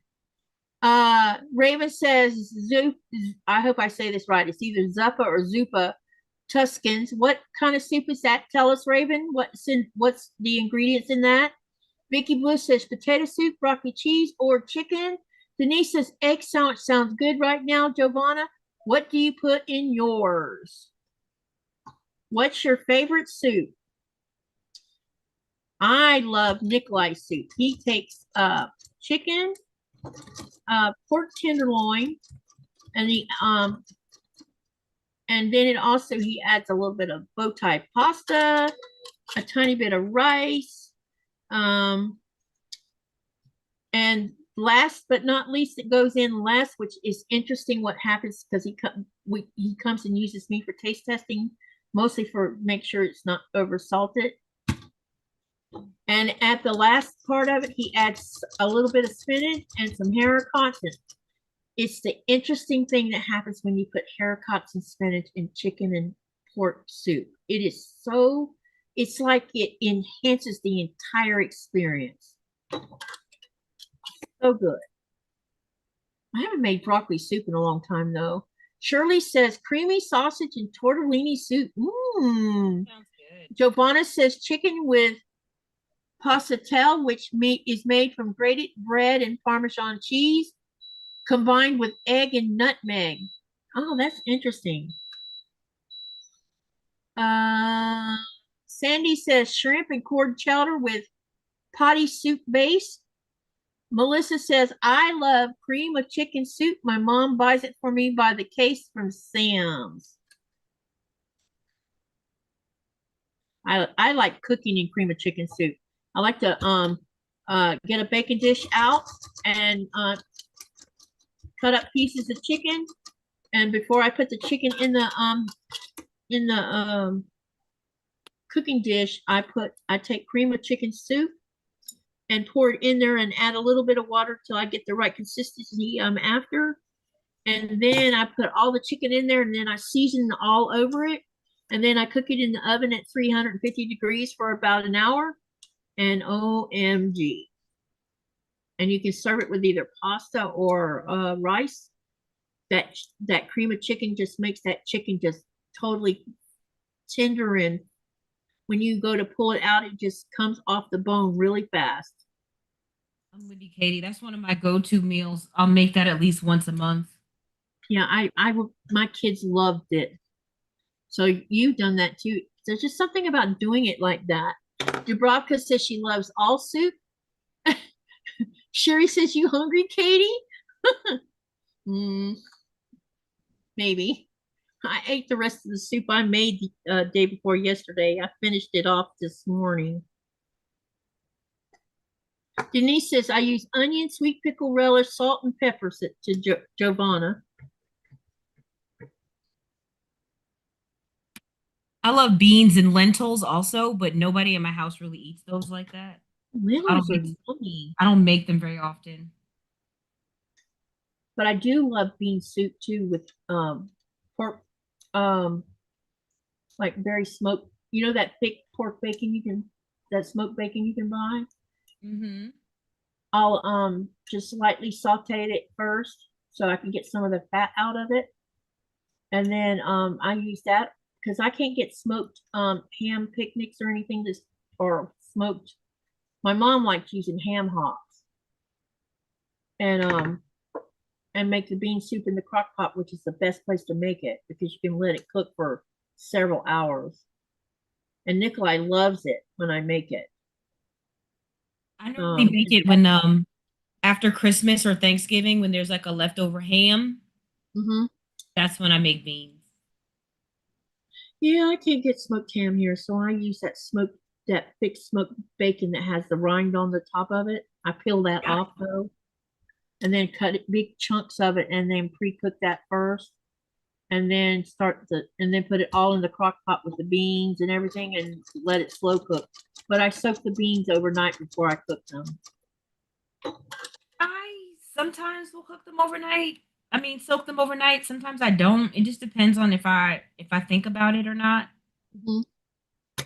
One good thing about the instant pot is that you'll be okay.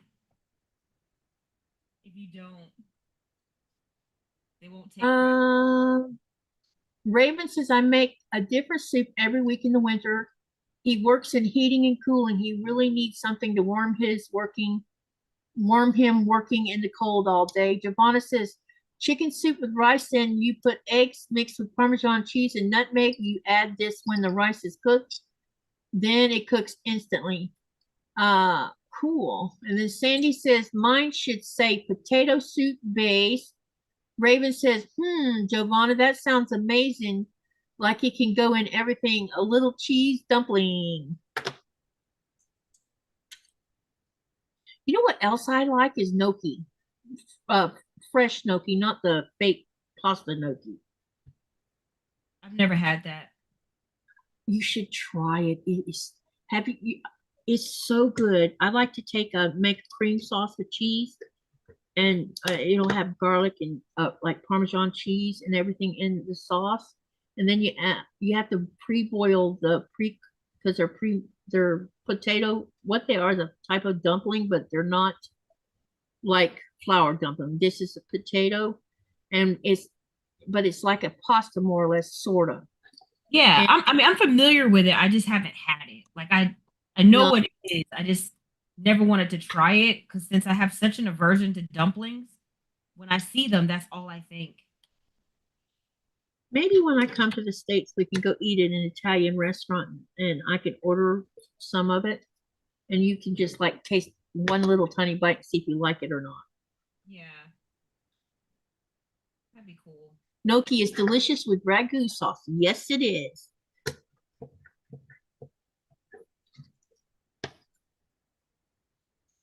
I wish I'd have known about gnocchi when I was raising my kids. I would have been feeding that to them, but I didn't um, stumble onto gnocchi until someone took me to um, an Italian restaurant and they served gnocchi soup at the beginning of it was the first course served with bread, garlic bread type thing that was Italian. And it was, oh my gosh. It So was how does the gnocchi texture compare to like um dumplings or wontons?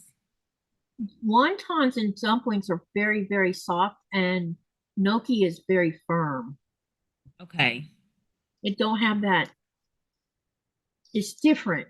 You can tell the difference actually between that and regular dumplings.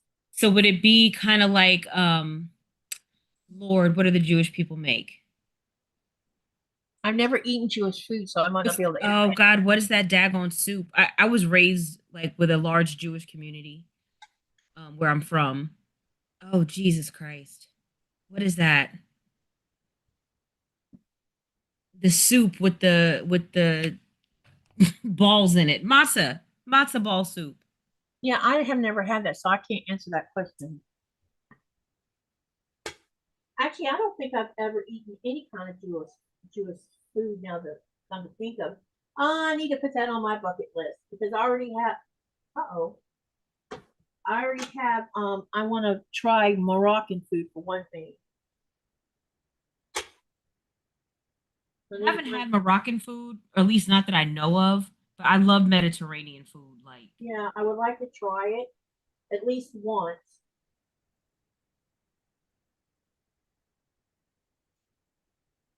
I've been on this little kick out, when I was younger, I wouldn't try anything. Now, there's just some things I'm not going to eat. If it's going to be spicy hot, you can forget it because I can't stand for my mouth to be on fire. I don't know. I don't understand what's so good about your mouth being on fire. I don't understand that at all. Because to me, I can't even taste the food when that's happened.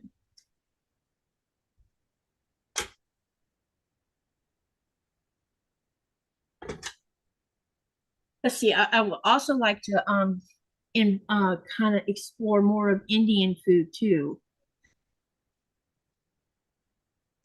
Indian food is I'm really interested in doing that. that is Andy really knows what matzo is. Cool. good. Giovanna says, Andy, I advise you to soak your beans all the same to take out the toxins in the beans and legumes. Yeah, gnocchi has more of a pasta texture, Raven says. Yeah, it's the best way to explain it because it kind of is a pasta, but because pasta's made from flour source anyway. Okay. It's interesting, but it's instead of it being flour, it's potato based. Yeah, I'm feeling like I would not like that texture. I don't know. The only way you would not they don't cook it when you get soup like that, it's not cooked so it's soggy where it's like melting in your mouth. It doesn't do that. You actually have to chew it. Yeah, I don't think I'd like that. I don't think I'd like Ivana that. says she loves chili. She has a plant that is 30 years old. Wow. That Raven is says, impressive. I can't keep something alive for 30 days. I haven't tried to grow any peppers in the house. I think I'm gonna try to grow some bell peppers this go around. Raven says I've heard pepper plants can be overwintered. Giovanna says gnocchi is made with potato flour and eggs, just like pasta. Yeah, so potato flour is flour.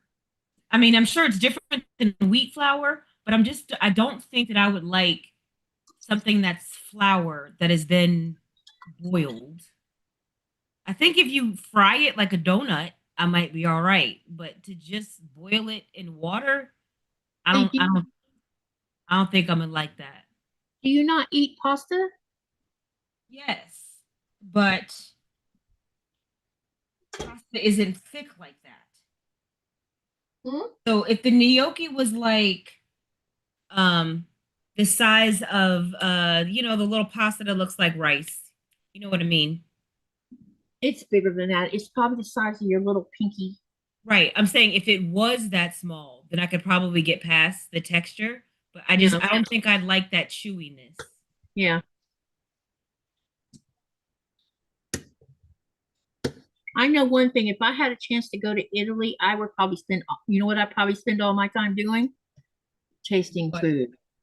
I know Because there's just something about Italian food that I find fascinating. anytime I go anywhere, that's what I want to do is try their food. Yep.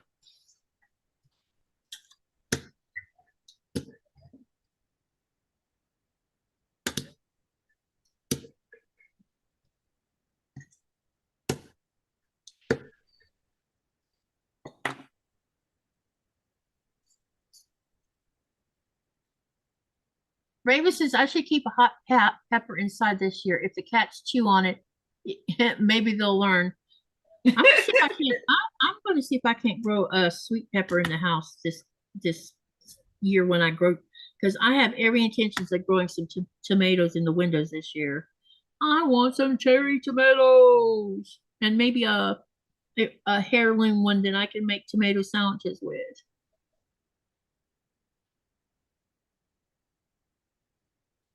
I'm gonna take all the cherry, instead of eating all the cherry tomatoes, maybe I can save them all and turn them into red sauce, yeah, sauce, and then stick them in the freezer for future use.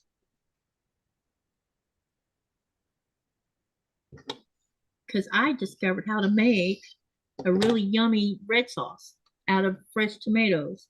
Nice.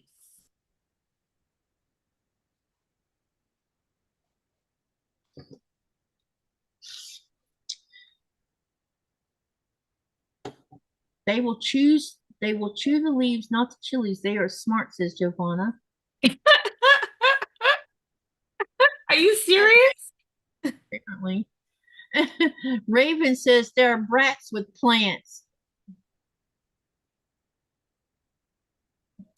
And Giovanna says, talking about gnocchi, it's an acquired taste and not everyone likes it. Yeah, I'm thinking it's not for me. I mean, I would give it a try, but just knowing myself, I'm thinking it's not.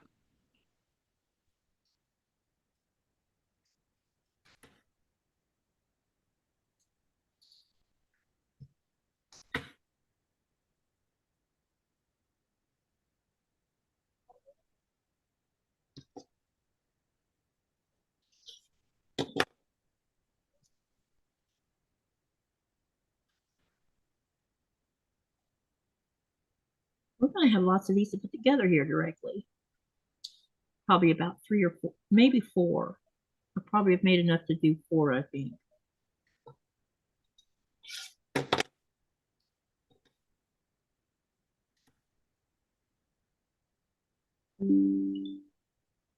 Uh-oh, somebody must have messaged me. No, that was a message about Jason Keto. He says, let's cook live. Oh, he's going to make something live on his channel. Denise, hi, Denise. What are you sewing today, Katie and Chaunda? She says she's on her phone and can't see well. I'm working on my Star Climber. And Chaunda, I am working on some cutting. I am cutting out a project. Yeah, I'm working my Star Climber because Sunday, me and Sean will be finishing up, and I don't necessarily think I'll have mine put together all the way, but he's pretty much, I think, done because he decided not to make the quilt top. Instead, he's been making pillows and things like that with it. He did a wall hanging, which got him a ribbon, and yeah, I want to make a quilt top out of this, but I think I'm going to make a mini. Instead of doing the complete size, I think I'm gonna make mine a small mini to hang on the wall, or a small wall hanging anyway. I think that's what I'm gonna do with mine. I just got to determine how many of these stars I need to have to determine how many of the courthouse. I think that's courthouse stair I'm doing. Where's that log cabin? I'm not sure which. No, it's not log cabin. I'm pretty sure it's courthouse, I think. You can see them back there. See, isn't that design cool? Where you have these white squares in the middle where the star is at when you do those courthouse stairs, when you turn them in 2 different directions, it gives an interesting effect.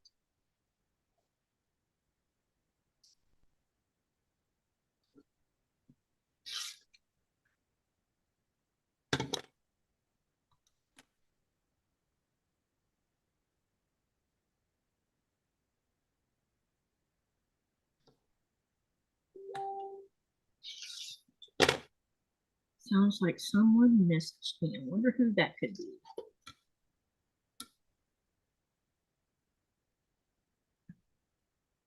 Today I repaired 2 skirts for a friend. It has been 4 or 5 months that I haven't sewn with my Bernina. Oh, Giovanna, I hope you get back into sewing. Giovanna says, by the way, my plant comes in my room by the window in the winter. Uh, and then Denise says, cats should not be allowed in kitchens, at least not on countertops. I 1000% agree with you. I don't think that pets should be on countertops.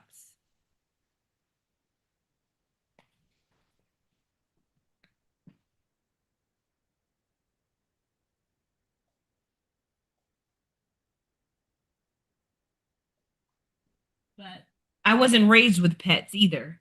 So I know sometimes some people they're raised, they've lived with them their whole life and they look at it a little different, but I've not really been raised. I wasn't raised with them. I don't think I got my first dog until I was in my 20s, probably.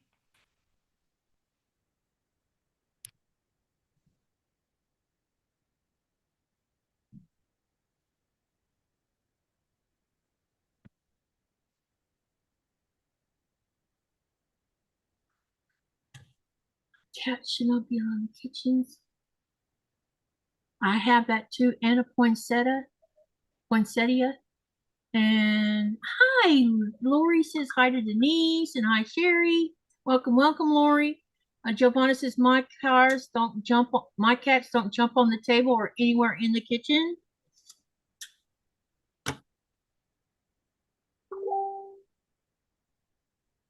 I'm allergic to cats, so I don't really have to worry about it. Yeah, we don't have cats because my husband is very anti-cat.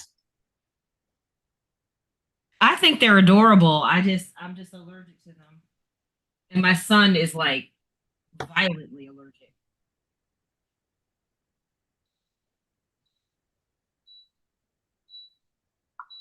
He'll break out in hives.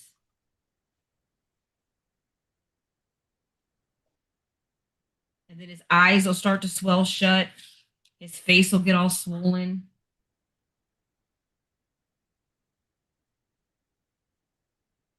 I just sneeze a little bit. It's like I have a cold for me, just standard allergies, but his are way worse.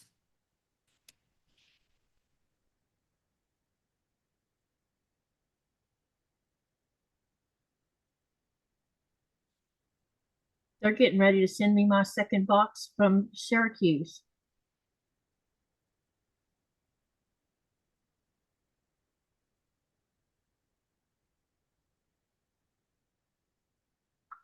I'm excited because that means more stuff.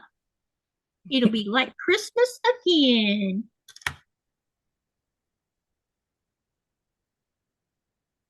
And the pecans from Texas, she said, arrived.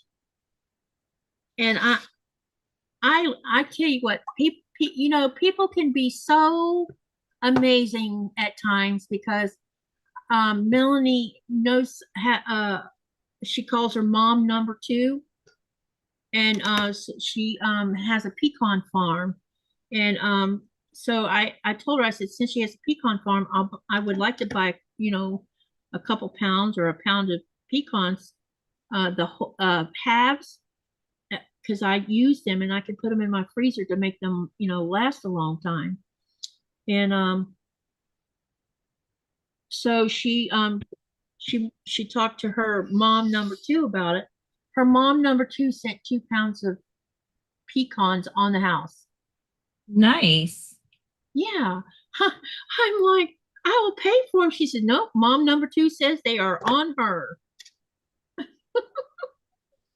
So I'll only eat pecans like if when they're still in the shell. I like to crack them myself and eat them like well, I like yeah, what I do is I do keep some out fresh where I could eat them. Um, I don't, I've gotten where I'm lazy. I don't want to crack them, but I don't mind getting them when they're fresh, like from a farm or whatever. And then the rest I put in the freezer because I cook with them. I think well, see, I don't cook with them, and I think I'm just spoiled because when I was growing up, my grandmother, her parents, so my great grandparents, they had pecan trees in their yard, and so Yeah. every year, certain time of year, we would get this massive friggin' box And go of out and collect pecans. them. Yeah. And so then when Like I can't when I went to like as an adult and I went to buy them in the store, I don't like them. I don't it's like they once they get out the shell, it's like the texture gets softer. Yeah. My mom had a pecan tree in the backyard of the house that they bought, and I would spend hours sitting in the backyard cracking shells to eat them. And my mom would come out there and she says, I'm going to bake with those, and you're sitting there eating them when you should be bringing them in the house for us to shell. And I'm like, oh, mom, but they're so good. So good when you crack them fresh. Oh my God, they're so good. But they're very key. They're very, I really like them a lot. So I use them for different things. Sometimes I cook them in a stir fry. I cook them in the Italian cream cake. I'm always using them for something. I And wish I liked them like that because they were very good for you. Like it's yeah, a they really good are. source of omega 3s. Yep. I keep them in the freezer because I don't eat them. We don't eat. I mean, you're supposed to eat those in moderation, which we do. And so when I put them in the freezer, it keeps them fresh. Yeah. That's how I maintain it. Now, if I was living in Florida, I wouldn't put them in the freezer. I'd be eating them, and then go to the store and get some, or get them from. What I used to do when I lived in Florida is that we had a farmer's market down the road that had all fresh farm food, and I would pick up my pecans in the shells there, or I would ask them to shell them for me and go back later and pick them up Nice. because they had a sheller there. I just have no patience for shelling as I got older. Too busy. Well, I like it too because it keeps me from shoveling them in my mouth. Yeah, You know, that's when you got the when you point there. it makes you slow down eating them when you got to Yeah, crack. because yeah, exactly. Because you could eat too many of them, but they are very healthy. Walnuts are healthy too, but the thing Oh yeah. is, um, I prefer pecans over walnuts because walnuts have that bite in them, and I That don't. bitterness. Yeah, I just don't like that bitter bite to them. I'm with But you. they taste good if you make them in cookies. And they taste good in yogurt. Yeah, but outside of that, I don't care to eat them the usual way. Yeah, they're a little too a little Yeah, they too have too much bite. That's why I don't like coffee because I don't like the bite. What else? There's something else that I find bitter that my mom loved eating, and I'm like, I don't like that bitter taste. I think that's why I don't like sharp cheddar cheese because that also has a bite.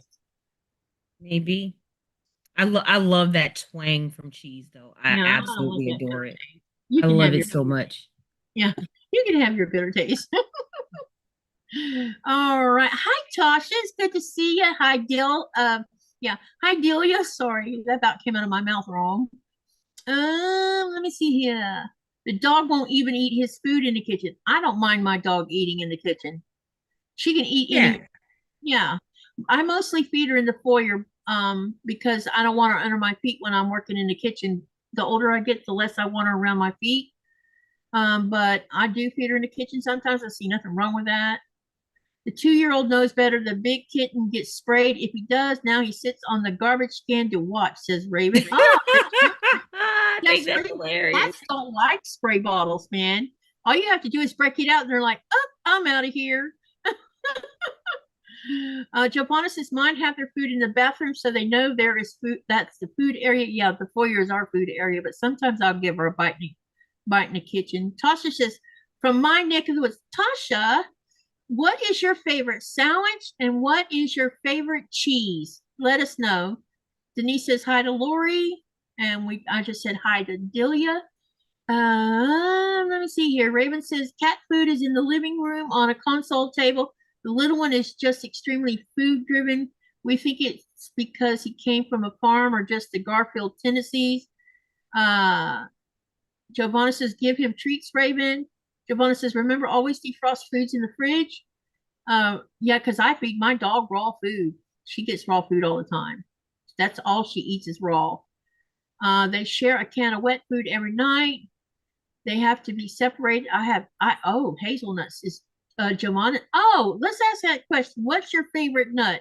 Because Giovanna says she loves hazelnuts. Um, Dubrovka says, Katie, add a bit of baking soda to your coffee to get rid of the bitterness. I don't drink coffee. I don't even bother to buy it. I don't even have a coffee maker. Giovanna says, yes, I trained them from a kitten. No, I spray them with the faucet if it's in the kitchen, says Raven. Okay, let me see how many of these I have to see how many I'm going to get out of this. 1, 2, 3, 4, 5, 6, 7, 8, 9, 10, 11, 12, 13, 14, 15, 16. So there's enough here to make 4 stars. All right, let's see what we can do with colorations.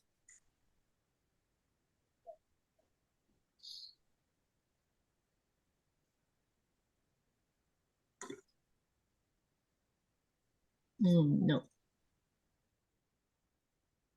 No.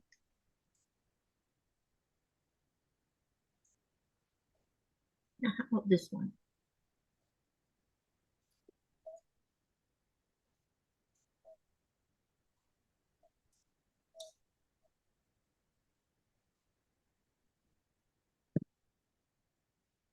Trying to hook up my other. I'm trying to what? Hook up my other camera. Hold on.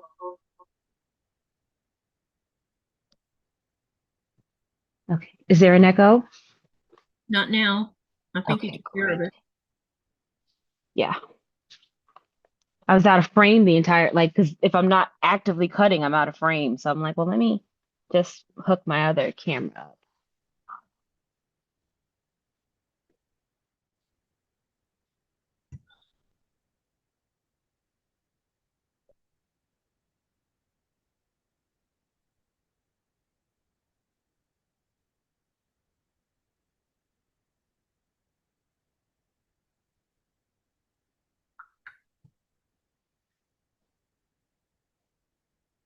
Okay. Yeah, the echo's gone now, Giovanna. Melissa says hers is pecans. Giovanna says hers is cashew nuts. Raven says candy coated cashews. Lori cashews. You know what I come to like? Y'all are going to be shocked. Besides pecans, I will eat macadamia nuts. But boy, oh boy, are they flipping expensive. They are expensive. Oh my God, they're expensive. I can't pick a favorite nut. There's just too many. I like cashews. I like pistachios. I like almonds. Like you can't go wrong with nuts. I think I just like legumes, period. This looks good. Boiled peanuts are amazing. Love boiled peanuts.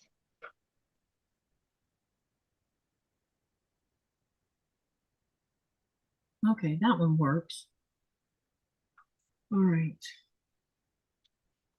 At least I think that one works. Still haven't made a decision yet. But I also want to try this one too. Let's try this. See what this looks like.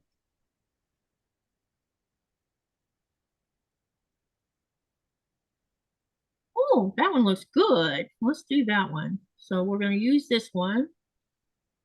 Okay, now then, let's see here.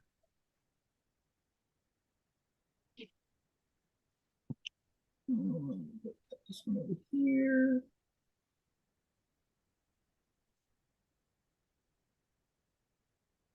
Oh, yeah, maybe. We'll see. I'm looking at the camera. That one looks good.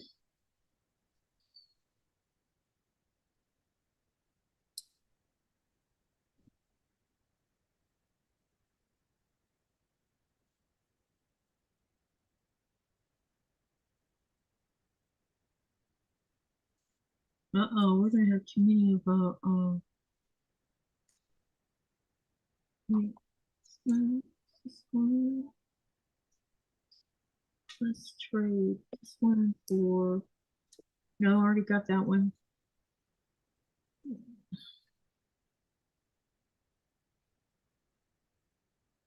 Let me move this over here. Where's my other cutter? And Where's my then 60 this one millimeter? right here. Yep, that one's okay. Now, here comes the fun part. Put this one over here and this one over here. And then we'll put this one here. And this, no, let's not. Let's put this one over here on this side. And then put this one here. Yes. What do you think about that? That looks good. That does look good. So, yeah, I'm going to show you guys. Let me spotlight this for a minute. And then I'm going to get me a design board. And I'll show you each set.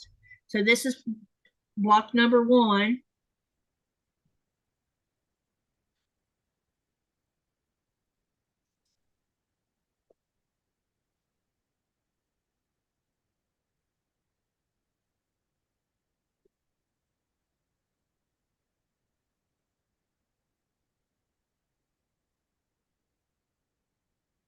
This one's block number 2.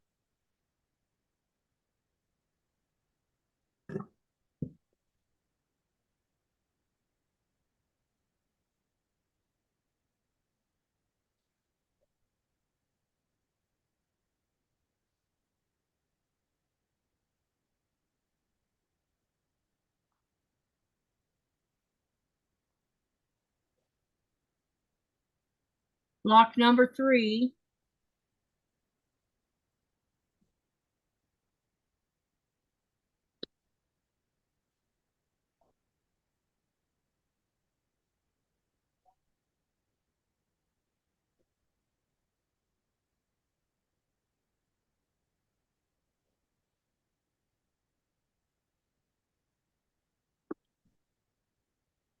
And this is block number 4. Yes, that's the woven star. This is the 4-inch one, Delia.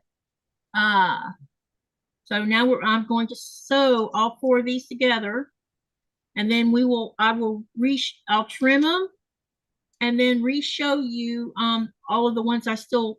As you can see, I have an example back here behind. Oh wait, I need to unspotlight myself. Sorry, I'm sitting here pointing at the wall, and I know you can't see it. Back here on the wall, I'll show you up close. Hold on a second. So we're going to sew all 4 of those together, and then I'll show you all the ones I already have made, because I have a box full of them right here too. But just to give you an idea of what the pattern's going to look like. Oh, I like that.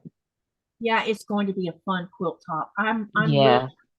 I am having so much fun making these. I just once you figure out how to cut and put them on there, it's you can mindlessly sew these all day long and be perfectly content.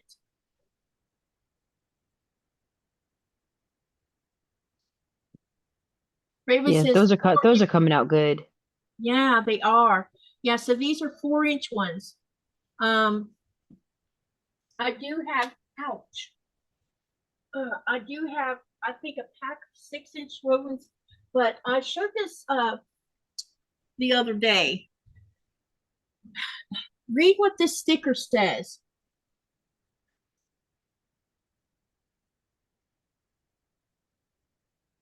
Flawed but functional. So here's the deal. Fat Quarter Shop has since the 4-inch, they already had 4-inch and 6-inch, and they decided to design some bigger blocks.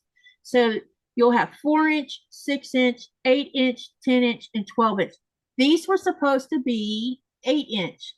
And when they discovered that they were 7 1/4, normally you pay about $13 to $14 for this pack. It's a pack of 42. They cost around $13 to $14. And because this was a mistake, she sold these for $5 a piece. Can't beat that. No, you can't. So I bought 2. And I'm going to take my scraps because I have so many scraps. Y'all have no idea. I mean, they keep piling up. I'm going to make a complete quilt where it's just stars, because I think that would be fun. What will the final size of the completed piece be, Katie? I don't know yet, because I'm debating on what. Now, if I was to follow the pattern for the Star Climber, it's supposed to be, hang on a second, because I'm doing the 4-inch one. It's supposed to be, hold on a minute, please. I need to find the,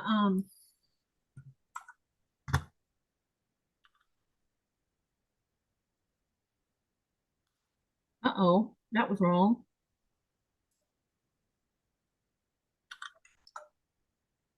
I have a fly.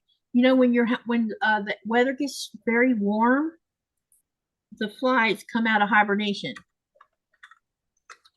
So there's this really enormous fly flying around in my house right now, and it's creeping me out. Okay, there's 2 sizes for the Star Climber. Sean was doing the 6-inch one, I think it was. Hang on a minute.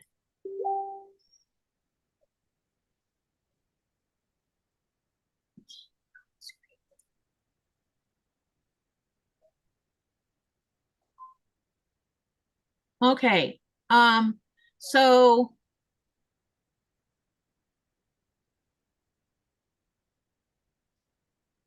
here is the dimensions for this quilt.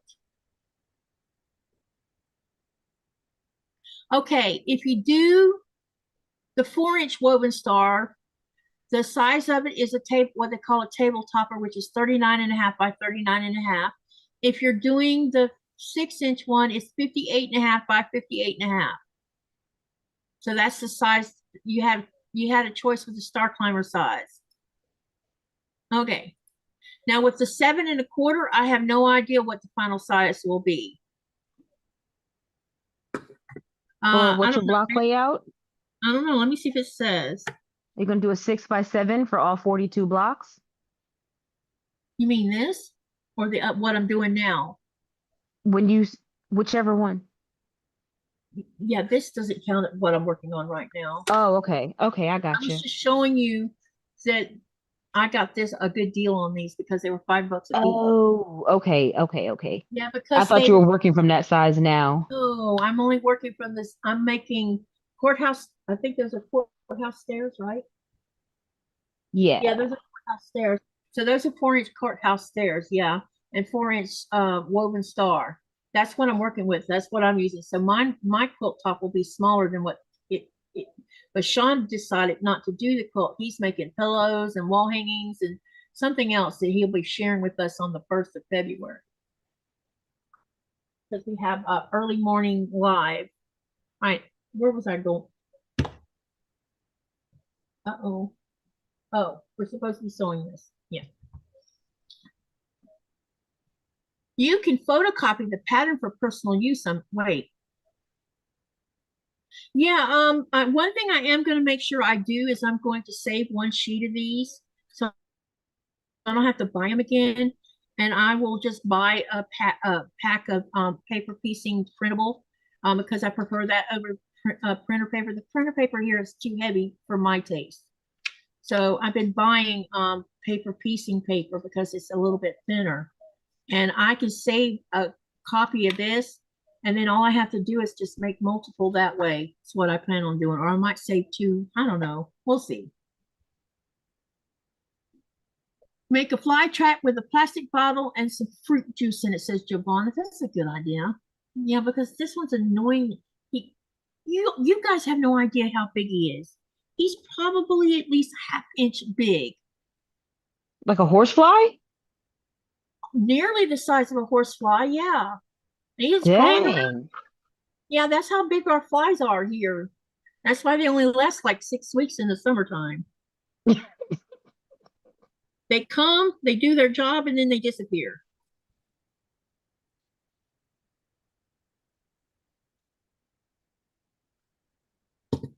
I need to look at the time. I haven't been paying attention. We've been 3 hours. Are you okay? What time is it? It's Oh, 7:30 already my time? Yeah, let's see. 10, 10:30, 9:30, 8:30. Yeah, 7:30. Yeah. It is. Okay. All right. Um, Um, you want to we stop or should probably wind it down. yeah, okay. Do you want to stop now or you want to like what do you want to do? Um, Because you said you had yeah. right? No, I have not. Okay. Do you want to go 30 more minutes or do you want to stop right now? I should probably stop now. Okay. All right, everyone. So as you can see, um, and I will continue on with this. Um, I I'm about to tell y'all something, and you're probably gonna think I must be totally insane. I am. For the month of February, I am going to do a 28-day challenge. And the 28-day challenge means I'm going to be live every day for 28 days. Girl. But having said that, I'm not doing any 5-hour lives. Most of my, I've written down, I'll give you an idea of what this is going to look like so you have an idea. Um, the hours will be different depending on what day of the week it is. So the plan is, where's my piece of paper? Um, I'm currently formulating this. Some of the lives will only be 2 hours, some will be 2.5, some will be 3. But I will not run past 3 hours, period. You've seen me do 5, especially on Saturday. Um, Andy, that's not going to affect yours and my goings on. I'm going to be like I'll be on Andy's live. I forget. Let me look and see when yeah, I'll be on Andy's live February the 2nd.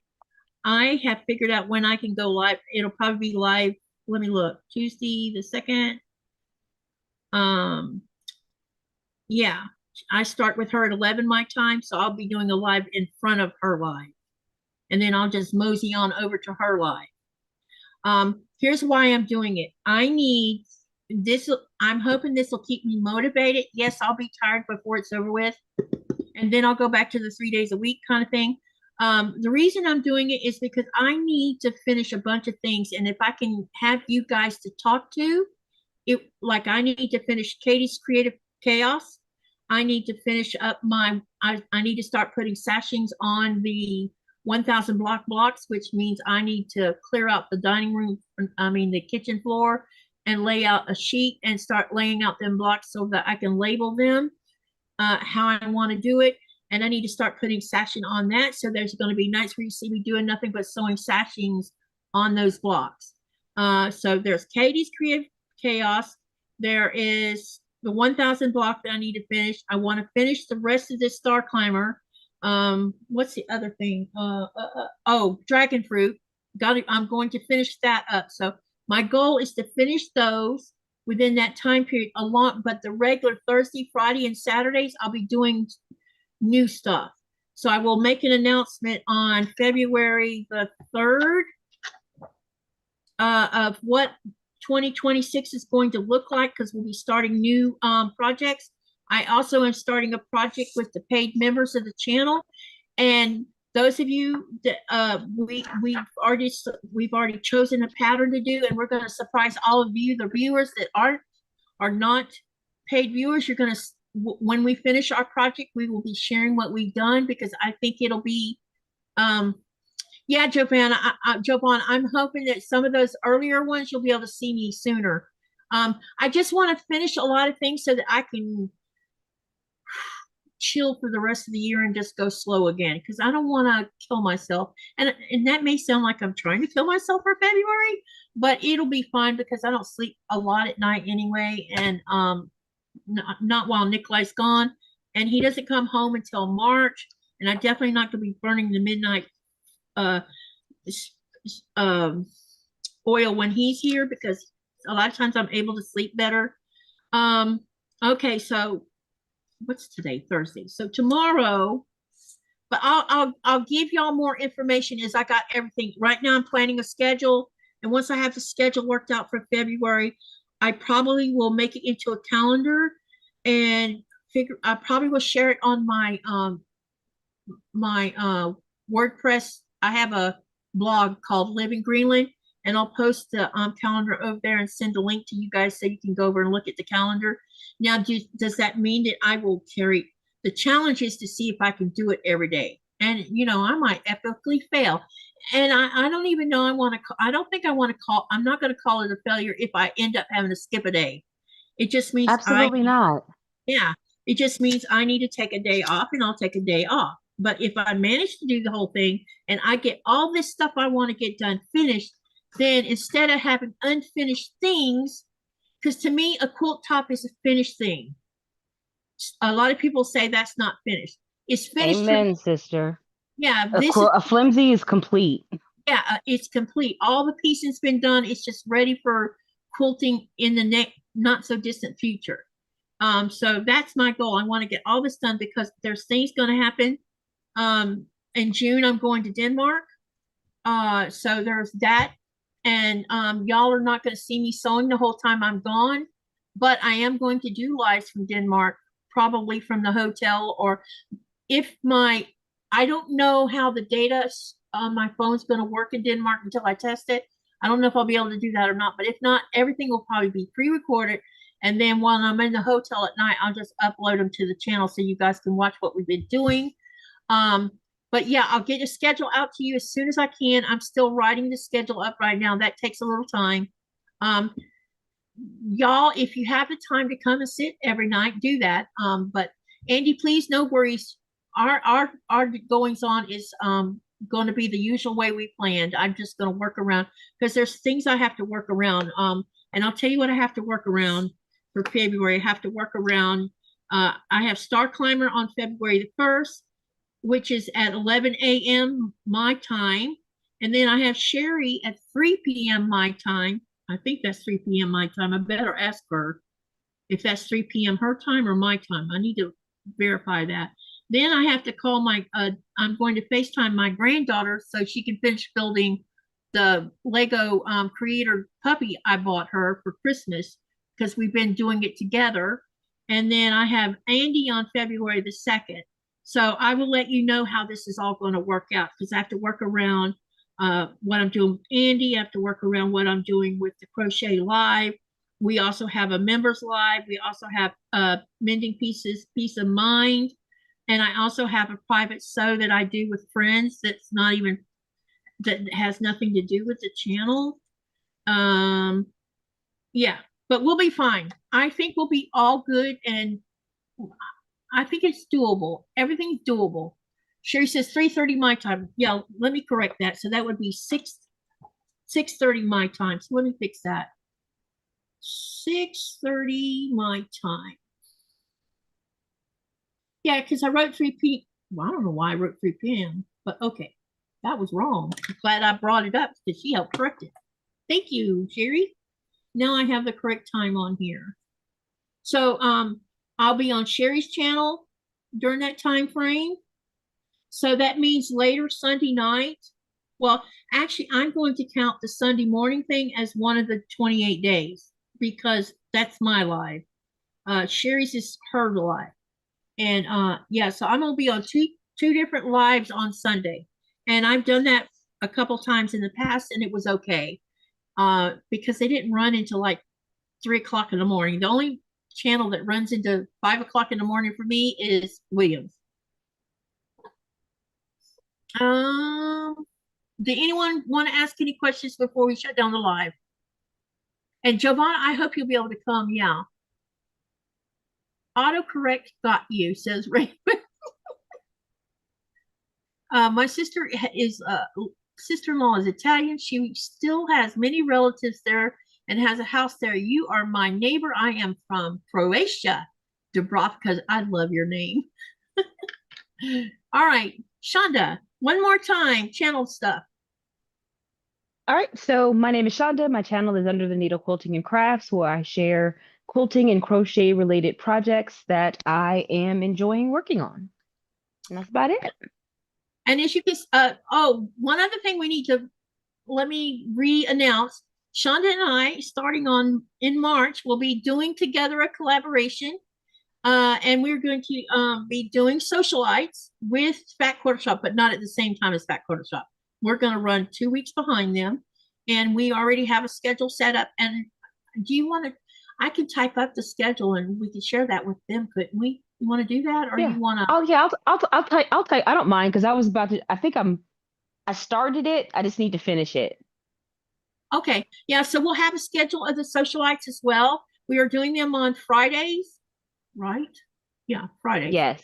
We're doing that Yes. on Fridays on my live. My usual, it'll be the same time on a Friday that I do lives. So since she said she'll get the schedule out, we'll get the schedule out to you on how we're going to do the socialites, and that will help for any of you who plan on doing the socialites or plan, because that's a free pattern. And every time, and let me look at my calendar because I know when socialites is going to drop through Fat Quarter Shop. It is due to drop on February 20th. yeah, February the 20th. So we will keep, I will start announcing in February about socialites and when it's going to drop, and when and then we'll have the schedule ready for you guys to show how Chaunda and I are going to do it as a collaboration together. And so some of you, I hope, will like to join in on the so long, because that's one of the channel so longs I plan on doing. This is a collaboration for me and Chaunda, so we'll be linked together. So anytime someone clicks on hers that has to do with that collaboration, it'll show up on her. And maybe you can make a playlist on your channel where you can, people can find it from your end easier too if you want to do that. 1000%. 1000%. So we'll have a playlist set up that says socialite on both our channels, so that you guys can find it much easier and not have to go hunting through everything. Same thing with Cheri's collab between me and her. For Alice's Wonderland, I will have a folder that has Alice's Wonderland on it, which starts February the 1st. So those of you sewing on that, make sure you got your fabrics cut for the first 4 blocks. And oh my goodness, we're going to have a good time. We are going to have some fun this year. Do not be surprised if there's wine involved on my side. Yeah, I'm probably going to buy a bottle of wine too. I think I need to buy some from the store. I think it's a great idea. So anyway, Chaunda, thank you for coming again. I love sewing with you. You know that. You become a really great friend, and I love it. I always have a good time. Every time. So relaxing. And time just flies by. I know. I didn't even know 3 hours had gone by so fast. That's crazy. Me neither. Yeah, and that's because we were asking questions and we were being productive. And I love when I am productive. So everyone, remember, Giovanna says she doesn't drink. You're not required to bring wine, Giovanna. It's okay. I'm a very rare drinker myself. I mean, there's a bottle of Crown sitting up there that's still not finished. Actually, I didn't even drink any out of it this year either, this past year. Remember to live, laugh, love, and dream. What do you do with all of that? You make something beautiful and have a beautiful life. And I will see you tomorrow with Tammy from the Siberian Wind. She's going to be my guest for Friday. And this Saturday,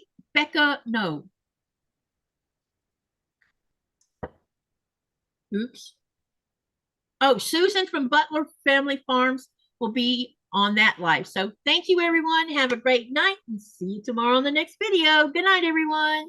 Good night. All right, let me stop this. I cannot believe this went by so fast. That's crazy. That was nuts. I know. We were on a roll tonight. This is awesome. I think I'm very happy with how it went.